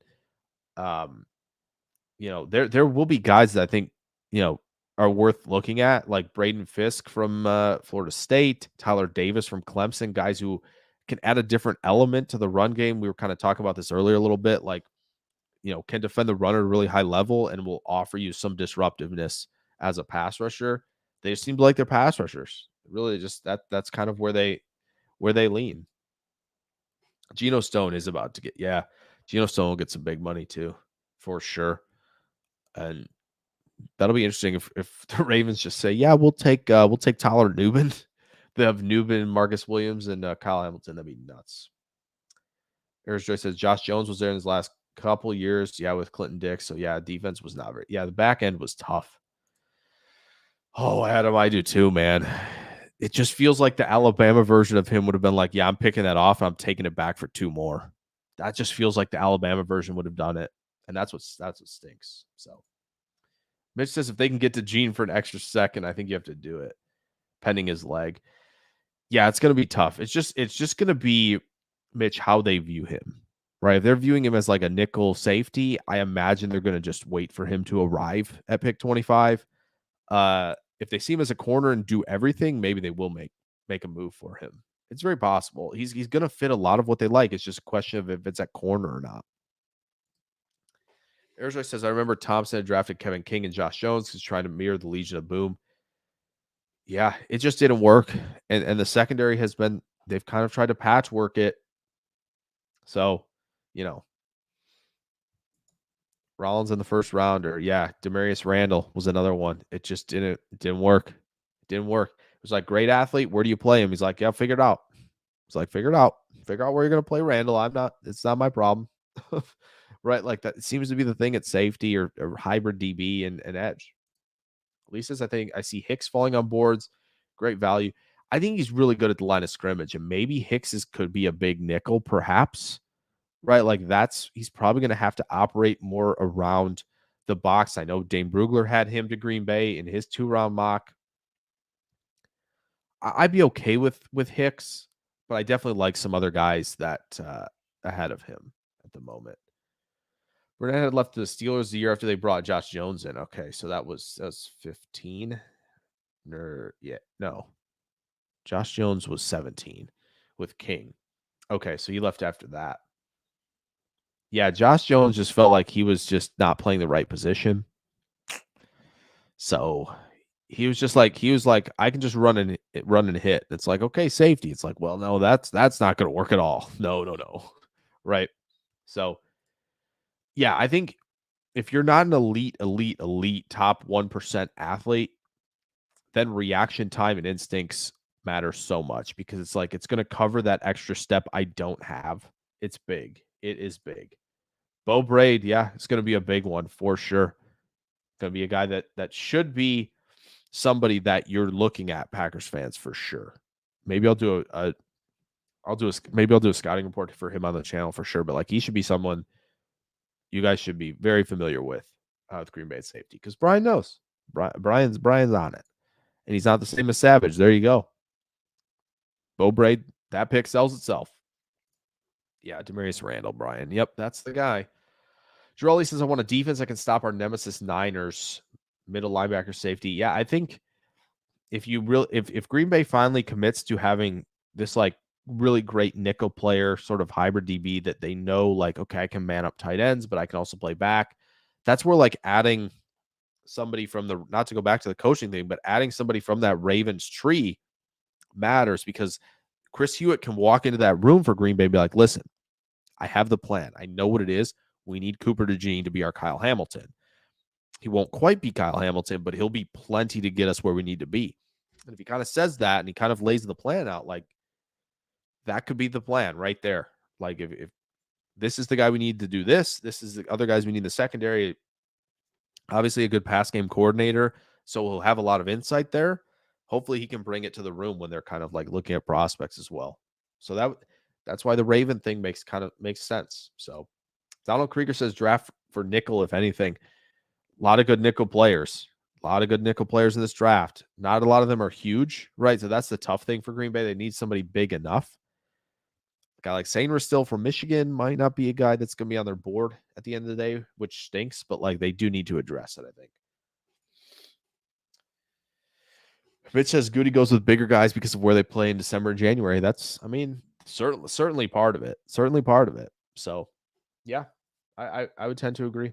Air Joy says DeJean is the perfect guy for the pack. I'd trade up if he's there around 18. And we had the second least amount of interceptions this season, too many drop picks. Terrion Arnold, Quinion Mitchell all day. Those two guys at corner. And then obviously DeJean, who has what, like 7 picks the last 2 seasons now. So I like it. I would like to see, more opportunistic playmakers when the ball's in the air. By the way, Cooper DeJean, if you haven't seen it, for those interested, Cooper DeJean's scouting report is on the channel right now. Went live yesterday. So there you go. Little marketing there. The crazy D says the crazy part there is potential for more picks with a few trades. Absolutely. Right now, Green Bay has 11 selections. They could get it up to 13. I don't know if they're going to want to necessarily do that, but if they get, 5, 6 picks in the top like 115, I think that's a big deal. Land some picks on in round 7 where they've done a nice job, right? And they've landed some guys. So yeah, we'll see. We'll see. We're gonna do a mock draft. We'll see if the trades come up or not. Like that'll be fun. And yeah, I agree. New DC will be very interesting to see. Because if anything changes with the scheme, like we'll see. T says this. I just think the biggest issue with the defense evaluation is the scheme. I assume a scheme and philosophy never max or never mesh. Yeah, there's definitely some of that where it just hasn't meshed perfectly, and that's the struggle for sure. Yeah, Jones definitely didn't know what he was doing. There's no doubt. No doubt about that. No doubt. Here's what says the thing that is specifically for corner, if you are not that elite, top 1% athleticism, it's still not enough to stop that quick in and slant route from tearing you up. It is tough. It is tough. Your footwork has to be on point. And DeJean struggles with this a little bit, where he is focused a lot on the outside release when guys attack the outside shoulder. And I'm spoiling the scouting report video. Don't know why I'm doing this, but I will. He kind of bites when people attack the outside shoulder with an outside stem, and a lot of guys will beat him winning slant routes, winning in breakers. That's one of the things he definitely has to work on. Either it's get a hand on a guy or recognize what's going on, right? Read the core, read other parts. Don't read this. Don't read up here. Best receivers are not going to tell you what's going on up here. They're going to tell you what's going on with the core, right? And the movements there. It's tough. Brian, there you go. Brian says Mike Saner's still 5'9", definitely not on their board. There you go. Adam says, who's the biggest nickelback that would fit Green Bay? Yeah, exactly. DeJean. D says if I trade, it would be for Terrion Arnold. I agree. I really like Terrion Arnold. His footwork and transitional quicks and like everything, like it's instant. It is extremely impressive to watch him in coverage. It really is. I am enthralled with him as a prospect. Adam says DeJean is never going to be a Packer. It just feels like there's the one player everybody wants for Green Bay. Everybody wants him, and it just doesn't happen. It's probably that's probably gonna be the case. So Arizona says, I'm fine with Arnold. I know it's not likely for DeJean. It just probably won't after the athleticism, right? Isn't Josh Jones still in the league, says WHS Pioneer? I don't know. He might be. Was he? He was in in New York? I don't know where he was. I don't know. Mitch says Jake's mock has Caleb going first. Well, I can't control that. We're just doing a Packers mock. So we're just doing a Packers 7 round. So I don't know what Chicago's going to do at 1. I ain't worried about it. I prefer they trade back. I love their quarterback right now for us, personally. And I was a Fields fan. I just would rather have him than Caleb on that team, to be honest. So Brian says, my coach has always told me to watch the receiver's belt buckle. Yeah, that's a good one. That's a really good spot to. Yeah, I mean it's all in the core. That's going to tell you more than anything that's up here, because the head fakes, all that stuff. That's part of the deception and chess that is playing the receiver position. So, DeJean is the new Jackson Smith. It's very possible he's the new Jackson Smith and Jigba. He's the Terry McLaurin, right? The AJ Brown, the T Higgins. Yeah, he is that. Jake will mock Neighbors at 1. I'm, if I was Chicago, I might take. If I was Chicago, I might do it. Actually. WHS Pioneer says I wanted TJ Watt. That's fair. A lot of people did. A lot of people were right about that. So that is true. Arizjoy says I got what I wanted last draft from Musgrave, and me too. Arizjoy, I got what I wanted with Tucker Kraft. So there you go. Brian W says, if DeJean runs a 4.5, then all the other first round corners will go ahead of him. It's possible. I still think, like, yeah, 4.5 isn't great, but 4.5 is fine to me. And, like, especially if you're viewing him as like a nickel and a safety, that time will work for me. No, that's fair, Mitch. It does say Green Bay Packers mock draft on the title, but, like, to be fair, I did kind of say, like, oh, we're doing a mock draft. Like, I didn't quite say we're doing a Packers one, even though usually, but yeah, this stream, this show will always just be Packers, right, in the draft. It won't be like, well, we'll traverse a mock sometime to just kind of look at, like, okay, how could this fall to 25? But if we're doing full mocks, we're gonna just do Green Bay 7 rounders. We'll probably do 4 or 5 of them right before the draft. Why not? Yeah, I agree. Adam's 100% on point with that. Arizona says, who's better run defense and tackling wise, DeJean or Arnold? I will tell you that if you're looking at 2023 only, Arnold was much better. DeJean's 2022 is right there with Arnold. So, like, they're pretty similar. If you get the best out of DeJean, which was 22 season, like, he was dominant as a tackler, as a run fitter. But boy, I'll tell you what, Terry Arnold, my goodness, he comes down ready to hit, ready to just make sure that nothing's going to happen. Like, he'll take on the block that's coming his way, and he'll try to get off of it with power. Like, he wants to be a run defender, which is awesome. So I think both are very good. Like I said, Arnold was better this past season, this past fall. DeJean was exceptional the fall before. So Donald says, excited to watch your DeJean video. Please do a Kinchins one next. Donald, there is a poll going up about who, so there's some prospects we can do film on, just saying. I know Kinchins is one of the favorites right now on one of the polls for do some film room on him. So Kinchins, there will be one next week, Donald, for sure. That is on the schedule for next week. So that will be fun, because there's going to be talk about Kinchins because he's down in Mobile for the Senior Bowl. So it'll be a great time to take a look at him.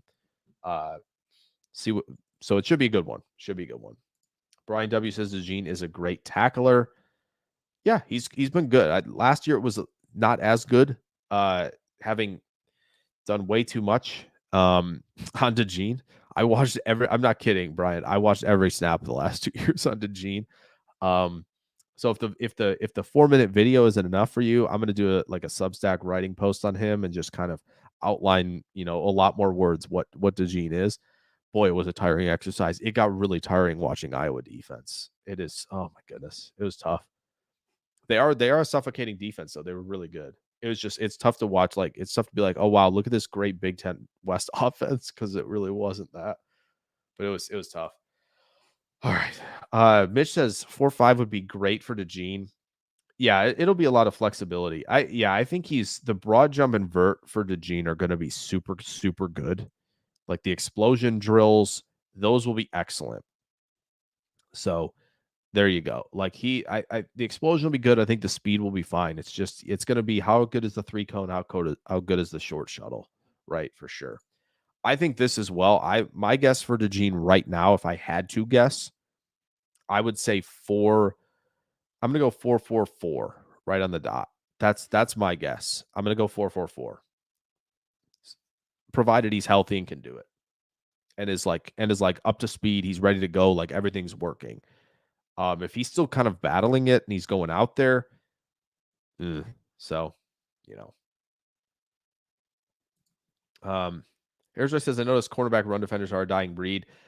Yeah, they're not quite as physical as they used to be. There's still obviously some in the league who will tackle just fine. They maybe just aren't like the enforcer, get up in your face, talk after it types, right? Like that seems to be kind of out of the league a little bit more. But like, I know there was a lot of talk about so Witherspoon obviously is one of those guys, right? That he is the enforcer type, the talk, I'm going to tackle, I'm going to come hit you. Then you have like the Christian Gonzalez's who were just like reliable tacklers, just went about the business and did the tackling part and then got back to being a really, really good coverage corner, right? Like so yeah, there is a little bit of that. WHS Pioneer says, I voted for Kinchin's film room. Don't worry, that's gonna be there. It's gonna be there. Him and Powers Johnson right now are leading that. Looks like Wiggins is getting a decent amount of votes, so he might be at next after those two. But yeah, there's gonna be a lot of fun content on the channel in terms of draft prospects, in terms of Packers stuff, and other film room stuff for sure. So Jarrell says, I'm so excited for this new defensive coordinator, what he can do with the talent draft. It's going to be exciting off season. It really, really is. And yes, Brian does have 2 videos on Packers players at the Senior Bowl that they could be interested in. You should definitely check those out. I'll link his channel in the description below. Adam says, bite your tongue, Phil Parker, the GOAT. No, his defense is great. It just gets really tough watching like bad offenses not be able to move the ball. So that's tough. It's tough. It was a labor of love though. 4-4-4 sounds about right. Yeah, I think so. I think that's about the number. Good is going to ask DeJean to run a 4-7. I love this. Conspiracy theories. Why is it's like, well, why is DeJean not running today? It's like Goody's like, man, we need you at 25. We can move a few spots for you. We can't have you running 4-4 flat. Cannot be a thing. Can't be doing that. Okay. Thank you. Like that would be great. Yeah, let's get the Melton brothers back together. Max Melton, good player from Rutgers. He'll probably have a video on the channel, just a scouting report. It'll be a short one, but I like Melton. Any Charles Woodson's in this draft. Jeez. That's a probably not, right? Like I don't see it. That's a tough ask to have somebody be a Charles Woodson. To me, yeah, I don't know. There's just not many who fit that same like profile of like frame and making plays from all the different alignments. Like if you want to go there with DeJean, that's fine. I think DeJean is just kind of like diet Kyle Hamilton in some ways. But I think Ben Fennell made a really nice comp for Cooper DeJean. And I don't remember what it was exactly, but it was good. It was some guy from Tennessee a while back. Yeah, Brian hits it. DeJean can do some of the stuff. Kinchins can do some of the other stuff, right? Like, and I think Terry and Arnold can do some of the stuff, right? Terry and Arnold can play inside and out.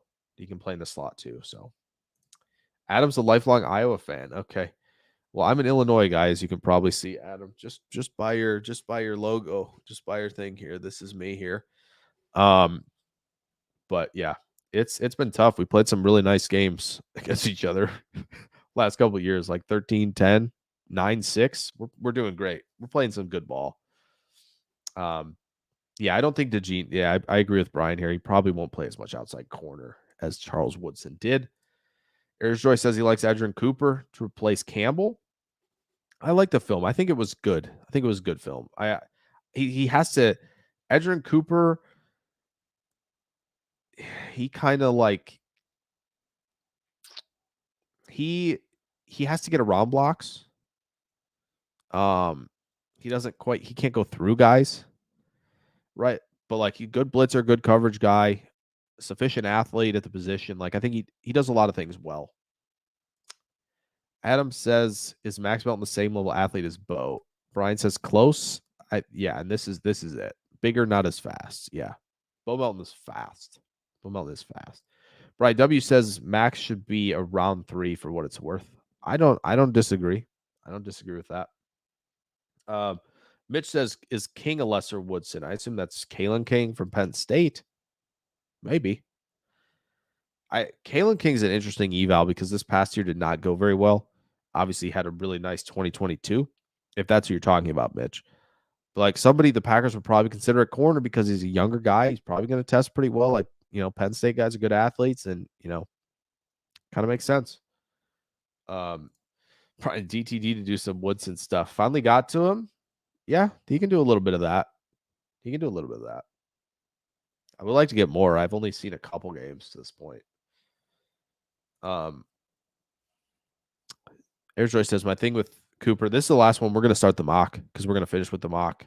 And we'll discuss, obviously, all this during that. But my thing with Cooper is that he plays so quick in reactions, they won't need to fight.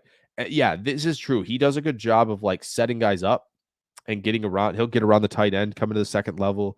He just knows where to attack, which is good. And yeah, he's flying to that backfield. Yes, absolutely. He's not super small. He's going to be in the low to mid 230s, I'm sure. Honestly, I'm surprised the Shrine Bowl weigh-ins aren't out, but maybe it's tomorrow. But yeah, I think Edgerrin Cooper would be a nice fit.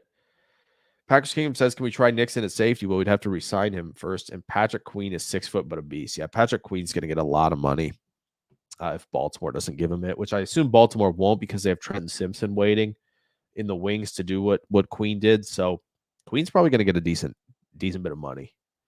I don't know if it's probably like 10, 12 million at least. It's a lot for Patrick Queen.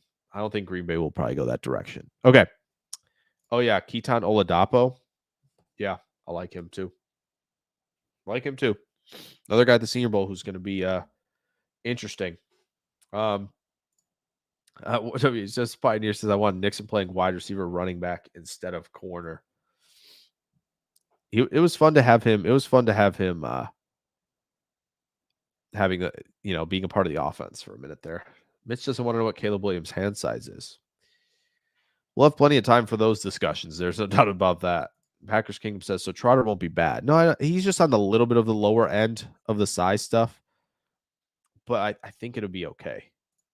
Less aliens, more predators in the front seven. I like that. It's a good thing. All right, let's start the mock here, so we don't go for 3.5 hours before we even do it. Yeah. Okay. Here we go. The PFF mock simulator is live. Yeah. No, I like it. I think it's good. Okay. All right, we're going to let this run. We're not going to trade up. We're not going to do any of that. Quick note. DeGene is probably going to go top 10 in this because PFF has him so high on their board. Yeah, he went 9th to Chicago. So that's kind of how that goes, unfortunately. Let's see who went in front here. Morgan going 24th. Holy cow. These tackles are flying up the board. McKinstry, Wiggins, Arnold also off the board. That is tough. Brian, I think the PFN simulator is fine, but I also think like there's some whack things that you can get, to me at least, in terms of value, that just make it harder for me to use because people are just getting like really nice value in some spots. I'm like, I just don't think you're going to get that. But that's where I'm at. Plus, I can click on these guys and get some really nice info. Like the fact that Jordan Morgan has identical grades the last 2 years, which is sick. And Jordan Morgan's got a good zone grade in the run game, and he's done really well. Like PFF really likes his profile the last 2 years. 6'6", 320. I know it's not verified, but all that good stuff. Okay. So let's look at the prospects here that are available. Pretty sure I know the direction I'm going to go here, just based on what's available. So I think it's really important to take a time and say that Amarius Mims will not be on Green Bay's board. Not probably, will not be on Green Bay's board. If he's anywhere near the 6'7", 340, especially the 340 part, not gonna be on their board. So don't put him in your mocks, ladies and gentlemen. So Chris Braswell, obviously interesting from Bama, pass rusher. PFF's pretty high in him compared to the rest. 6'3", 255 is not super small. Could work. Troy Franklin here, Penix. To me, I would do this 100%. I would do this in a heartbeat, I think. I really like Byron Murphy that much. I really do. I think he's super, super good. But with where we're at, okay, we can check. Who's trading? Oh, no. It's way down. It's Jacksonville 48. And it's we'll trade down. We'll try it. It's 48 and it's 75 from Chicago. Those are way, way down. So here's our Trotter in the early third. Probably, wait, you don't have the info in your head. That's good. Clever. Lab McConkey. Kinchins, Edger's second round. Brian W. and Mitch are on the same page here to trade back. Let's see if Kansas City wants a receiver that bad, huh? Should we try that?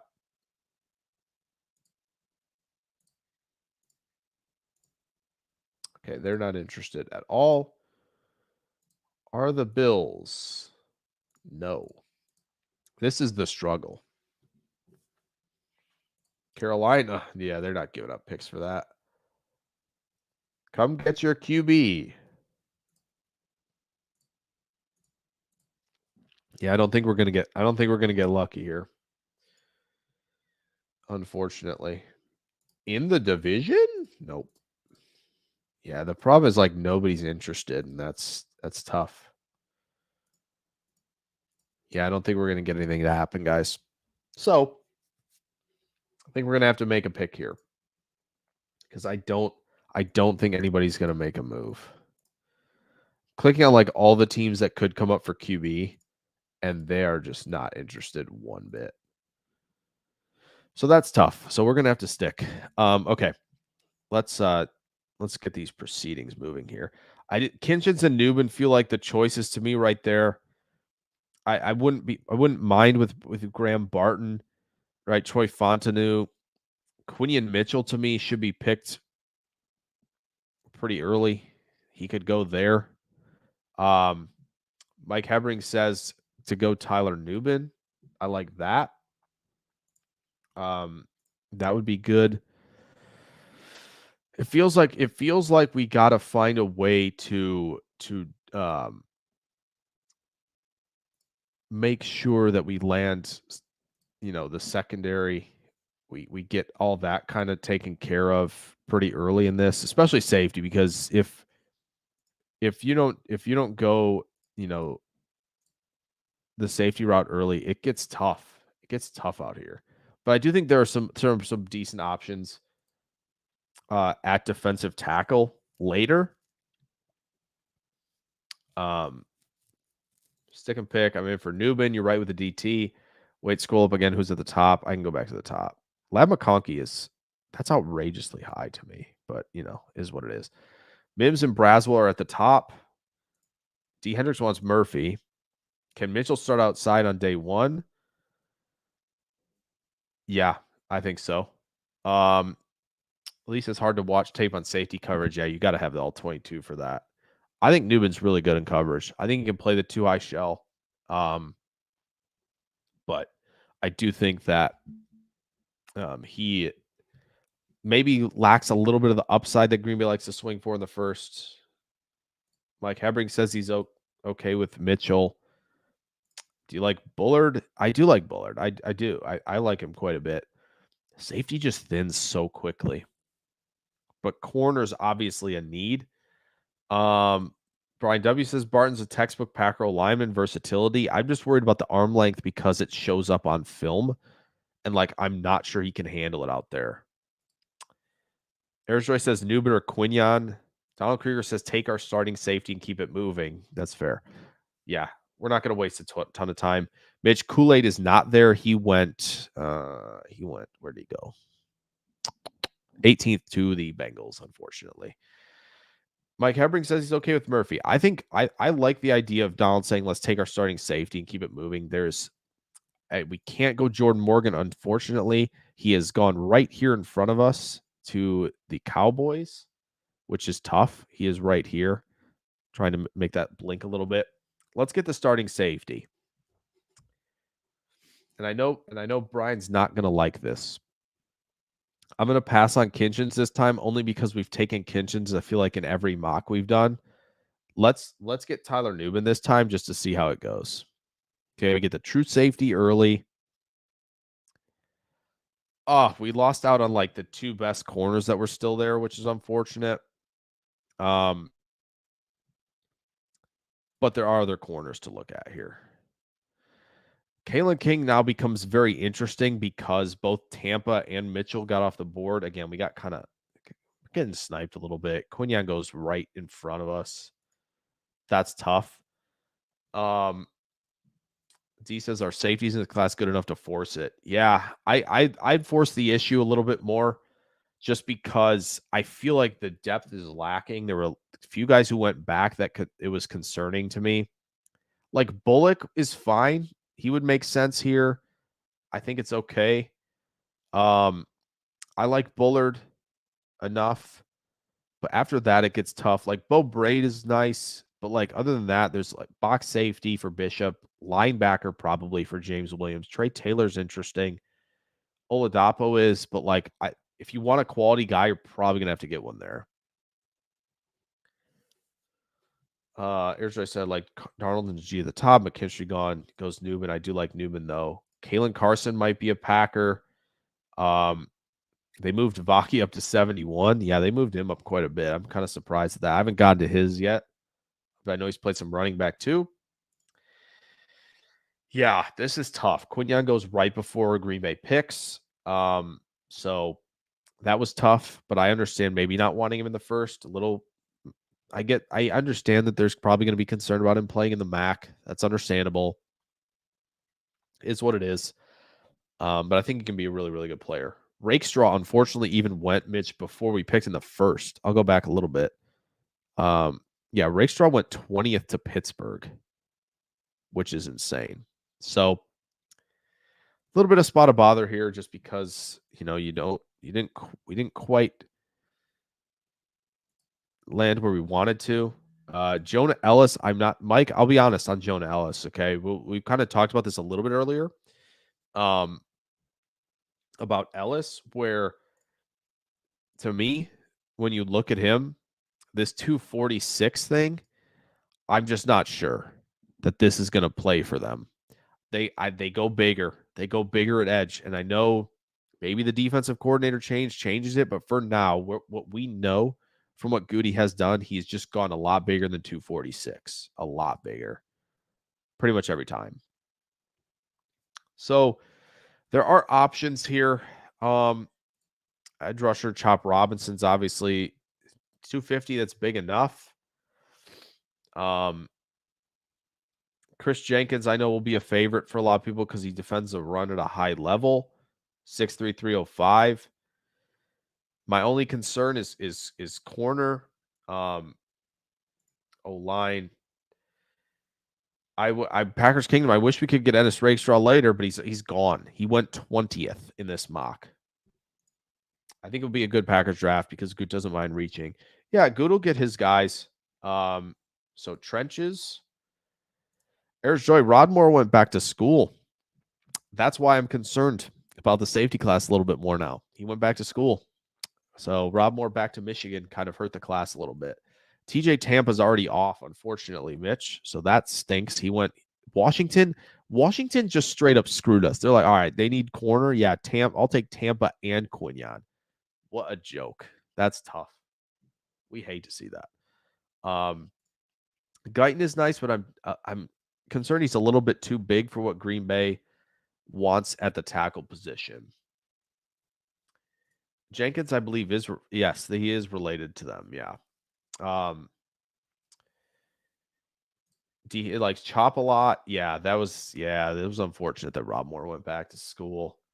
So yeah, he is related. Brian W said we should have finished 5-12. Brian's slightly unhappy that Kinches isn't the pick. Trade down. Well, there's that option, I guess.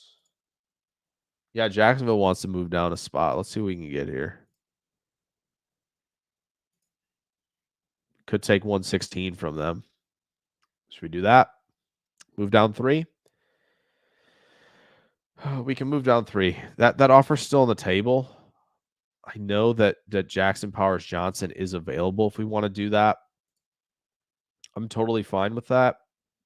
I'm also fine if we went with Amagaji at tackle, but I'm sure that Green Bay's going to look for more versatility at tackle. Yeah, what the heck? I like a lot of what's here. Let's move down a few. I'm gonna see if I can get 114 from them. I can. Nice. Okay, we got 114 from them. We're moving down like 7 spots. Kalen King and Chris Jenkins both go, but I think that's okay. I think I like what's still here.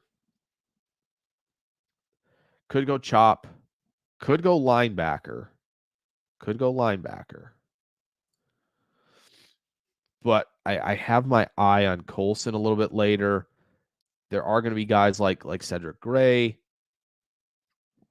We'll see on the line. I feel like we can wait till 57 at least for the linebacker. So we got a Powers Johnson, we got Edgerrin or Colson, we got a Guyton. So my worry about Guyton, Mitch, is that I think he's too big. I think Green Bay has often looked sub 320 for their tackles. And Sean Ryan was like 321, so he just made it over. If he's anywhere near this 327 to 330 number, to me that feels like it's a little bit much. Want to go Powers Johnson? Let's do that. We haven't done that. We haven't done Powers Johnson yet, and I think that'd be fun to do. We can do that. Have I made my mock YouTube video yet? Oh, the one with doing your Packers mocks. I haven't made it yet, but I have all the mocks aggregated. I'll be filming that this weekend. It will be coming out on Monday. So let's keep the mock rolling. Let's land Powers Johnson just for fun here. Let's go center. Let's take Powers Johnson. Now let's see what we got up here. That's fair. That's fair. We have already done it, but we're taking Powers Johnson. I think he's excellent player. Now we could go Edgerrin Cooper here. What do we have going on here at corner? That's my one concern because we haven't addressed it. But I have a formula. We're gonna pass on corner here. We're gonna go a different direction because I have the formula. We've got a lot of day 3 picks at corner right now. I think we got to land the linebacker. Who do you guys prefer? Got 6'3", 230. And we have, what's Trotter? A little bit bigger, 6 foot, 230. So, oh yeah, this is going to be that weird year where Green Bay just takes a lot of like not valuable positions. Nobody likes their draft, and then they just go dominate anyway. I have a plan, guys. I have a plan at corner. I promise. I have a plan at corner. Should we do the? We're not going to do the running back thing. Should we do the linebacker thing now? Or do we think, defensive line? Do we want to do that? Got a lot of options here. A lot of options. I know, folks, Tavondre Sweat's on the board. I understand that he's on the board. We're going to operate under the assumption that Green Bay does not want him. So I think we're under that assumption. It's just 362. I'm just assuming they're not going to want him on the team. That's my guess. That's my guess. Mitch wants the guy from BYU. Kings, you want Suamataia? Brian says, watch the interview with Powers Johnson. You will want him. JPJ, good value. Everybody seems to be on board except maybe Ayers Joy. a little bit less. Peyton Wilson, we're going to operate under the assumption that age and injuries push him a little bit down the board. So yeah, I like Wilson. I think they're going to value elsewhere at the position. So, but this is intriguing, right? Kingsley Suamataia, he's 20 years old, young player, good pass blocking grade right now. But I'm wondering if they're going to wait. My vote would be right now to get the linebacker. There's I think Green Bay gets a run stuff. They get D-line in the third. Yeah, I agree with that. And middle linebacker in the third, I understand the sentiment. But at the same time, we look at linebacker. We don't pick for 31 picks, okay? Know your draft. I think we got to land one of these four right here. Do you trust one of them is going to be available? Do you trust that one of those four is going to be available to you? I just don't think they are. I know how this, I've done this simulator so many times, and I know how this simulator operates. It operates to kind of screw you a little bit. That's the one concern I have. I do like the Kingsley shout out because I think it makes sense for them. He's got some tackle to him. I'm going to probably lean Cooper over the rest just because I think it's more conditioned to what Green Bay does. I understand how good this is. Trust me, I get it. I understand how good he has played. I understand he's got the size at 6'4", 238. I get it. I do. Colson was really good too, and he's big, folks. He's big, and young. We could trade up. We could trade up if Colson falls down. I just don't know who we're picking here if we're not taking one of those guys. Unless we like DJ James, but he's small boy. 164. That's my only concern. And like Kingsley's fine, but like there might be better tackles. I'm gonna make the executive call here. We're gonna take Edgerrin Cooper, and we're gonna see how this rolls. Okay, we're gonna see how this rolls. Yeah, that's about how I thought it was gonna be. That's about how I thought it was gonna be. Yeah, linebacker class isn't that deep. Mike, I would go Wilson, but we're gonna stick with Cooper for Green Bay. Yeah, I think all of them are gone, and they are now. They are all gone.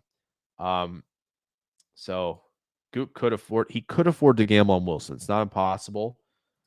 AD Mitchell definitely went. Hold on, let me go back and find him. He definitely went before Worthy. Yeah, he went 37th. AD Mitchell did.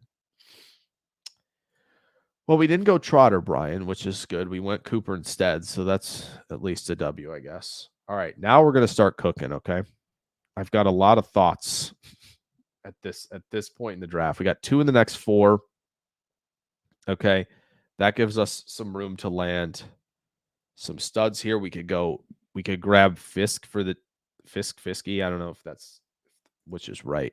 Could grab him for this defense. Redshirt senior. 2022 is a little bit better. He's got a pretty good pass rush win rate and run stop win rate. You know, I think if you want the nickel, might be right here. So their best running back fit that's available at this point is probably Estime. Look how good this is. 5'11", 227, big fella. Corum is a little bit small in terms of the height, 5'8". Might not even be 5'8". I know Mike Hebring's just he's spamming Corum. He wants Corum real bad. I understand. Corum to me seemed like he's some of his explosiveness has been sapped. Sainer still is a nickel. Jones does. DJ Jones at 664 pounds. Is that weight incorrect? I think Cooper has better movement skills. Sainer still, I don't think, is going to be on their board. Braylon Allen, not impossible. Brooks is unfortunately gone. So we got to maneuver here. We got to think about this. I have a plan at corner, and I don't want to quite give it away, but I have a plan at corner. Don't look at that. Kamal Hadden could play the game of waiting here. Johnny Dixon's intriguing. PFF doesn't like him, but I do. So does Brian. So Kamal Hadden might be had later. I'm not sure they're going to be in on Quorum. He's going Braylon every time. So to me, two options here. I think we could go this route too, by the way. This is that guy at edge right here. This is that guy at edge. And I know he's a smaller school, but that could be the move. Obviously, Cooper Beebe's still here. I know a lot of people are going to like that. Might trade one of these. See, the thing is, I have a plan here. We're gonna make this plan come to fruition. Okay.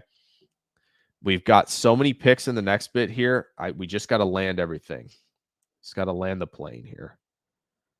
So what I'm going to do is I'm going to land two guys I want. I want Jerian Jones. We're going to give it good man. He's a good coverage player. I think he's got enough size in the position. This is the nickel. I go Jerian Jones. Then hopefully, we're going to land Marshawn Nealand, edge rusher, Western Michigan. Big, strong. We're going to get a running back. We are going to get a running back. Well, we could in theory not go edge if we want to go. Now, here's your second offensive lineman to me. This is your second offensive lineman. I'm going to take him just because I really like him. We'll skip out on edge. But I have a plan. We've got one of the corners. We got a plan at running back. Trust the process. Okay, here we go. We're going Dominic Puny because I do think guard tackle versatility is there. He can compete at guard. We've got a lot at the interior. And honestly, this fell super well. Okay. This fell super well for us. We're going to take a running back because I know everybody's, freaking out about that. This is good. This is fun. Braylon might even still be here. Oh my gosh. Braylon's still here, folks. We're okay. I promise. We're calm. Dylan Laub, intriguing player from New Hampshire. Kamani Vidal is dominant. He's a little bit smaller, so he might be on their board, but Bucky Irving is nice. He just might be a little smaller. People are so divided on Braylon Allen. So to me, what I would do here is I'm adding either Marshawn Lloyd, who I think is really, really good. Elusive, explosive, or true home run threat. Bam, bam, bam. Look at this, man. Jalen Wright, 5'11", 210, an absolute lightning bolt. Okay. Another option. Okay. So I'm trying to think how I want to play this because there are three players I really want. There are three players I really want on this team. Green Bay did meet with this guy, by the way, at the Shrine Bowl. Just saying. So I'm gonna go. Yeah, let's take the speed, Jalen Wright. Let's do that now. Okay. Give it to me.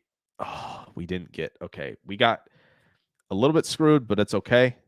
We got to get another corner. So, yeah. I don't know why Castro's still on here. He went back to school. So we're gonna take Max Melton for those that are concerned about corner. We're gonna take Max Melton here. Can't afford to let any more corners slide out of our grip there. So we've got two offensive linemen, right? Got a running back. D-line, we didn't land who I wanted. Tyler Davis went, unfortunately.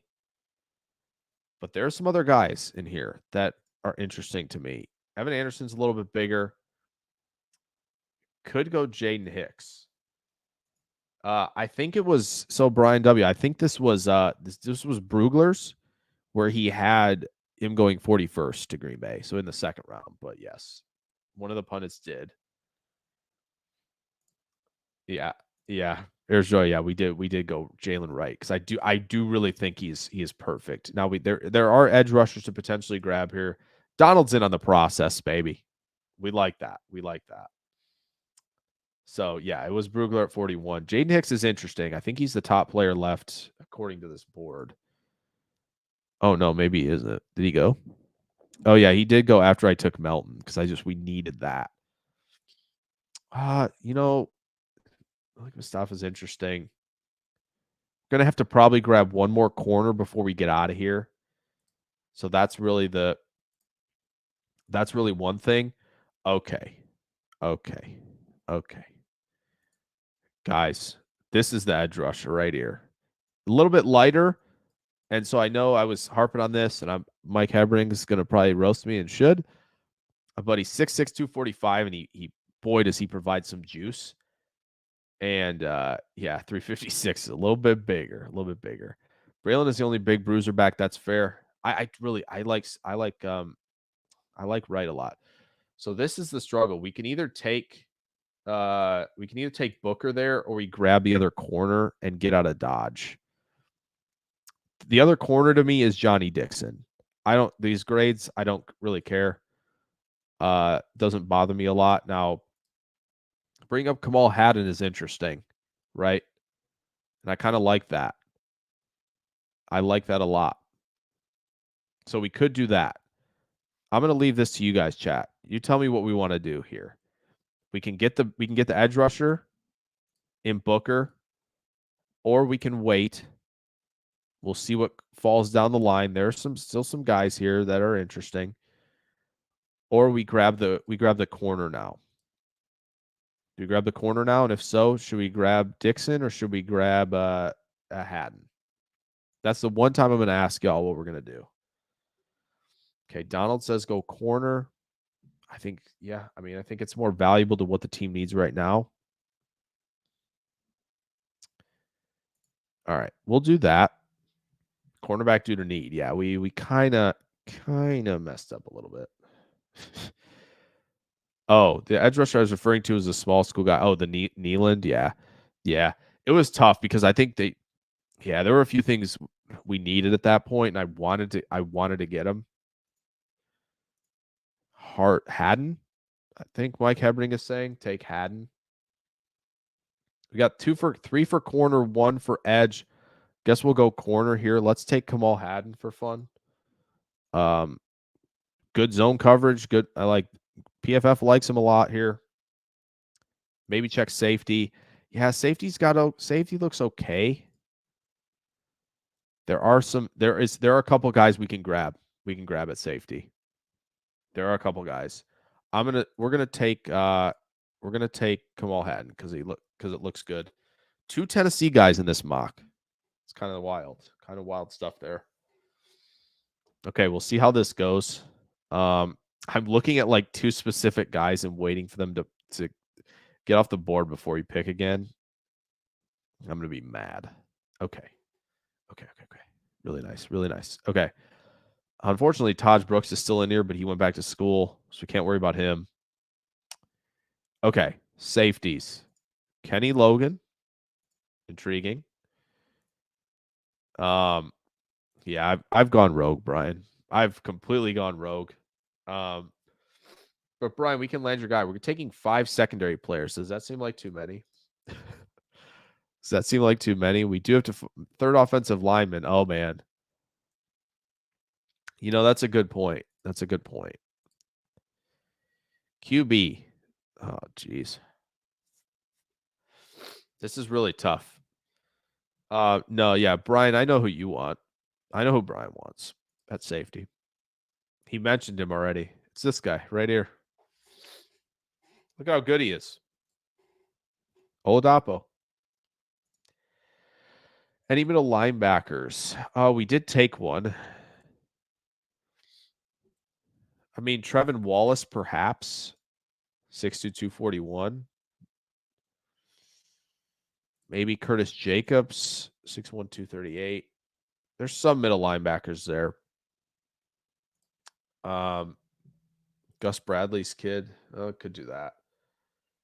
So the middle linebackers are there. I don't think I'm going to be a Cole Bishop type of guy. It just feels like too pigeonholed into the box for me. That's my only concern a little. Yeah, let's look at edge.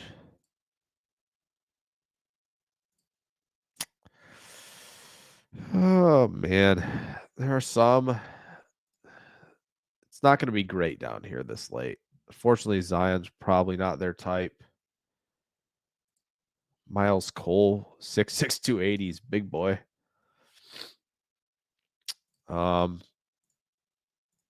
This guy's super lightweight on the edge, but as a 19% pass rush win rate, that's pretty good.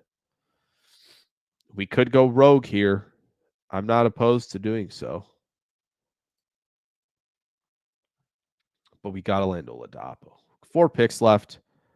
Man, there's the pass rushers are not very good at this point. And it's tough. Speed rusher would be good. Brian, I'm not drafting a kicker. You can't make me do it. Will not be doing that. Is Brendan Rice on the board? I think he was when we were picking at the last one, Mitch, but I don't think he's on the he's on the board now. Nesbitt's intriguing. Move tight end that could be a receiver. Everybody in the Packernet chat loves Hayden Hatton because of how insane these numbers are. 1,211 yards, 16 touchdowns, 1,235 and 9. Should we do that? Should do 6'2", 205 and some yeah. You know what? Actually, we might be able to get him in another pick. Let's running back or receiver? Running back. Running back. My vote would be we've taken him before. We can go Rasheen Ali. We are really looking at the bottom of the barrel here at a lot of positions. Steele? I'll go Steele Chambers. We can go with the guy they've met at the Shrine Bowl. Let's do that. Let's go linebacker. We'll take Steele Chambers. We get 2 linebackers in the building. Probably need the backup QB. Brian, we're calm. We're fine. We're fine. Oh, the running back, Carson Steele. Well, it's unfortunate we've gone the other direction. Let's take Rasheen Ali though. Ali, we'll take him from Marshall there. And then we take Keaton Oladapo. Trust the process. Trust it. Nope, Hayden Hatton went. So we'll have to figure out who the heck we're going to be taking down here. Gabe Hall. Intriguing, perhaps. There's just really not a lot down here. Should we take the backup QB? We could take the backup QB. Oh, I really don't want to take a kicker. But it might be the way. Because I don't think there's any receivers left. Yeah, I can't even click on it. What's left here? Can we take any of these guys? Maybe. How do we feel about Christian Jones? A little bit on the bigger side of things, right? I think we got tight end. Someone for special teams. That's interesting. Long snapper. Gotta finish out this mock. And then we're gonna call it an evening. I don't know. You know what? We're gonna build the wall, Lambo. We'll take Christian Jones, I think. I think we're gonna do that. I just don't know where else I'd go, honestly. Taking 2 running backs at this point. We've taken 2 linebackers. I don't love how this mock worked out, I'll be honest. I think there were things I could have done. Let's just grab Christian Jones. One more O lineman for the heck of it. Oh, the grades are going to be so poor. The grades are going to be so poor. Yeah. B minus. There were some B pluses in there. So yeah, there you go. The mock draft. Tyler Newman, we take at 25. Trade back. Get Jackson Powers Johnson, land Edgerrin Cooper, go Jerry Jones, probably play some nickel, get Dominic Puny in there to play guard or tackle potentially. You get the speedster in Jalen Wright, Max Melton to play corner, Kamal Haddon in there as well. Steel Chambers, Rashina Lee, Keaton Oladapo, and Christian Jones. There you go. There's the full mock. Long snapper. Let's work. We'll get that in undrafted free agency. Maybe some special teamers as well. So there you go. There's the first mock of the offseason. This one, probably not my favorite that I've done so far, but I think we'll see. Probably won't be well received in the comments. We'll see how that goes, but I'm excited to mock a lot more for Green Bay and talk about a lot of these prospects. So next, at least Brian likes Wright and Melton. How about this? WHS Pioneer. We'll mock undrafted free agency in a little bit. We'll do that in a little bit. This time. Newman, Wright, and Cooper are nice. I like that. We like seems to be consensus likes Jalen Wright, that's nice. Max Melton. Unfortunately, at the Jalen Wright pick, I was going to pick Kyrie Jackson, the corner from Oregon, but couldn't do that. So that stinks. But Dominic, I'm telling you right now, it's just not their style. It's just not their style. But hey, if you don't think so, we can, that's fine. That's how it is. There is nothing about their past drafts that tells me that they want a guy that big on their defensive line. There's zero things that have said that. Zero. But is what it is. Is what it is. Yeah, there you go. First mock of the cycle is done.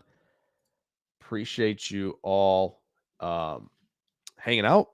A lot of you in here tonight. We had some fun time. So yeah, that was fun. That was fun, and we'll be back every Friday. I would love it, Dominic. That's the other thing. I'm not saying I wouldn't do it.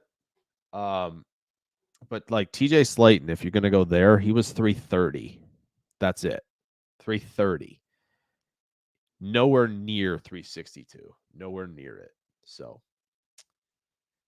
it'd be fun. It'd be fun. It'd be fun. It'd be fun to have someone like that. I hope they're more likely to take a speed rusher, at least like they are, than to get a man. Yeah, that fun game to play. Would the Packers take a 240-pound edge rusher or a 362-pound defensive tackle first? Would be fun. We could address linebacker in free agency. That's true. That's true. Could address it in free agency. It is possible. But I do think we can look at the free agency thing for linebackers, but we'll see. It just feels like, they've got 4 3-techs and 1 nose tackle. That's what they like. They like the pass rushers with some versatility. And Kenny Clark's been doing it. I just don't think they're gonna. It would be super fun to have T'Vondre Sweat in the house. It would be sick. Just not sure we're gonna get it, unfortunately. So, Mitch, I appreciate you clamoring for some more likes. That would be obviously very beneficial. We'll get to other people to see these this mock draft, this stream, and then we'll have a lot more people in here discussing what the Packers are going to do in 3 months. So that should be a lot of fun. Wow, too many people to thank in here, but I'm going to do my best here as we kind of wrap this up. Adam, Mitch, I know Goose was in here earlier talking about the coach stuff. Obviously, Brian Maffey, Brian W. Donald's been in here for a while as well, since really the beginning. I know Lee was in here earlier. I know that Packers Kingdom's been in here a while. Who else? WHS Pioneer, Jarrell Lee, I know has been in here as well. So many of you guys, which was super fun, and I really enjoyed it. D Hendricks was in here too. Ayers Joy obviously came in here a little bit later. But yeah, this has been a lot of fun, and I'm glad that everybody, showed up and we got to have fun with this mock. Always good stuff. Always good stuff from you all. If I missed you, saying thanks for joining, just drop it in the comments really quick. But there you go. Yeah. So it's just Pioneer. Thanks for tuning in. Thanks for voting in on the poll. Got those up for prospect breakdowns. Appreciate that. If we get one of those Baltimore guys, Sweat will be in play, perhaps. Or they just say, you know what, we really like what Murphy and Jenkins can do, and they've got enough. But yeah, I know Baltimore has done a lot with like Pierce, right? They've had him in there with doing a lot of stuff at nose tackle. So maybe they do go that way, but maybe we'll see. Maybe LaFleur has the final say. Appreciate you, Donald. Speed Rusher, DeForest Buckner, 5-tech. There are some 5-techs that we can talk about for sure, like a Darius Robinson from Missouri, a Brandon Dorless from Oregon. Those are two names to watch for there. Brian W., I appreciate you. Ayers Joy, I appreciate you. Estime, I like Estime a lot, Dominic. I do. I think Estime is a really nice fit for sure. I do like him a lot. There's no doubt. Yeah, I think it's going to be a fun process because it's kind of, we kind of know what the needs are, but it can be in any unpredictable order that we'll see, and that's really exciting. Thanks, Mitch. Appreciate that. Informative and intimate. I want to make sure we're getting to everybody's comments because that's an important part of this. I want to hear from you guys all throughout the stream, which you guys did a phenomenal job of doing. So, Ayers Joy with the last couple comments here, saying that really hoping position coach from Baltimore. Heard we were trying to replace D-line coach. Yeah. And that's, and the coaching stuff is going to be really interesting to see how that all pans out. Jalen Wright's exciting. Really good zone stuff. He's done both zone and gap stuff, and he's done it at a high level. Big play threat waiting to happen. Yeah. Getting another gap running back is just like getting another Dylan. Don't have the run blockers to support that.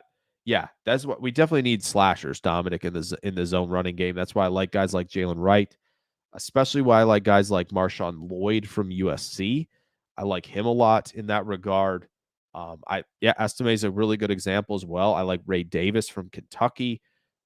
There's some really good names at running back, even though the class kind of got gutted by a lot of guys returning. There are still some really nice names in there, and Green Bay, I think, will definitely take advantage of it. And Jonathan Brooks from Texas is another good one. The Trey Benson talk at Florida State is going to be the tough question because he's done so much more gap running than zone running. So we'll see if he's their guy, but I would lean towards others instead. Brian W. estimate for 3rd, 4th, and 1. And Brian Maffey says Ray Davis is the dude. So yeah, thank you guys so much again. Thank you, of course, Dominic, for coming in here. I don't know if you came in at the last minute or not, or was just kind of chilling and hanging out. Mike Hebring, that's the other one I didn't mention. That's my bad, Mike. I appreciate you hanging out tonight as well. Great group. Excited for next week because it should be a lot of fun. We'll have a lot to talk about from the Senior Bowl as well. Probably going to be live after the Senior Bowl at some points next week too. Just going to get a lot of practice info as well. But yeah, keep watching stuff on the channel. Check out the Terry Arnold and Cooper DeJean scouting reports if you haven't yet already. And like I said, there's going to be film rooms and scouting reports and a lot of stuff next week. So thank you guys so much. Ayers Joy says, is Brooks technically a power backer all around? I would say more all around. Yeah, I like Jerry and Jones. Malik Mustafa is a good player too. Yeah, there's going to be a lot of like nickel hybrid DBs that the Packers could take. Thank you guys so much. I'm going to get out here. I'm going to eat some dinner. Enjoy a Friday night. Have a great weekend, everybody. Thank you, Mike, for dropping the super chat. Much appreciated that. Thank you. Thank you a lot. Yeah, glad you enjoyed it. Really, really glad that you enjoyed it, Mike, and that everybody did, because this is a lot of fun. So I don't know who Dominic's talking about as a slower AJ. Maybe he's talking about, I don't know what he's talking about, but somebody. I don't know if he's going back through the mock, but Dominic, appreciate you. If you want to keep talking in the comments section after the show, I can hang out for a few minutes. And then obviously in the comments as well. But thank you guys so much, Brian and Mitch. See you guys next Friday. Thank you, everybody. Thank you so much.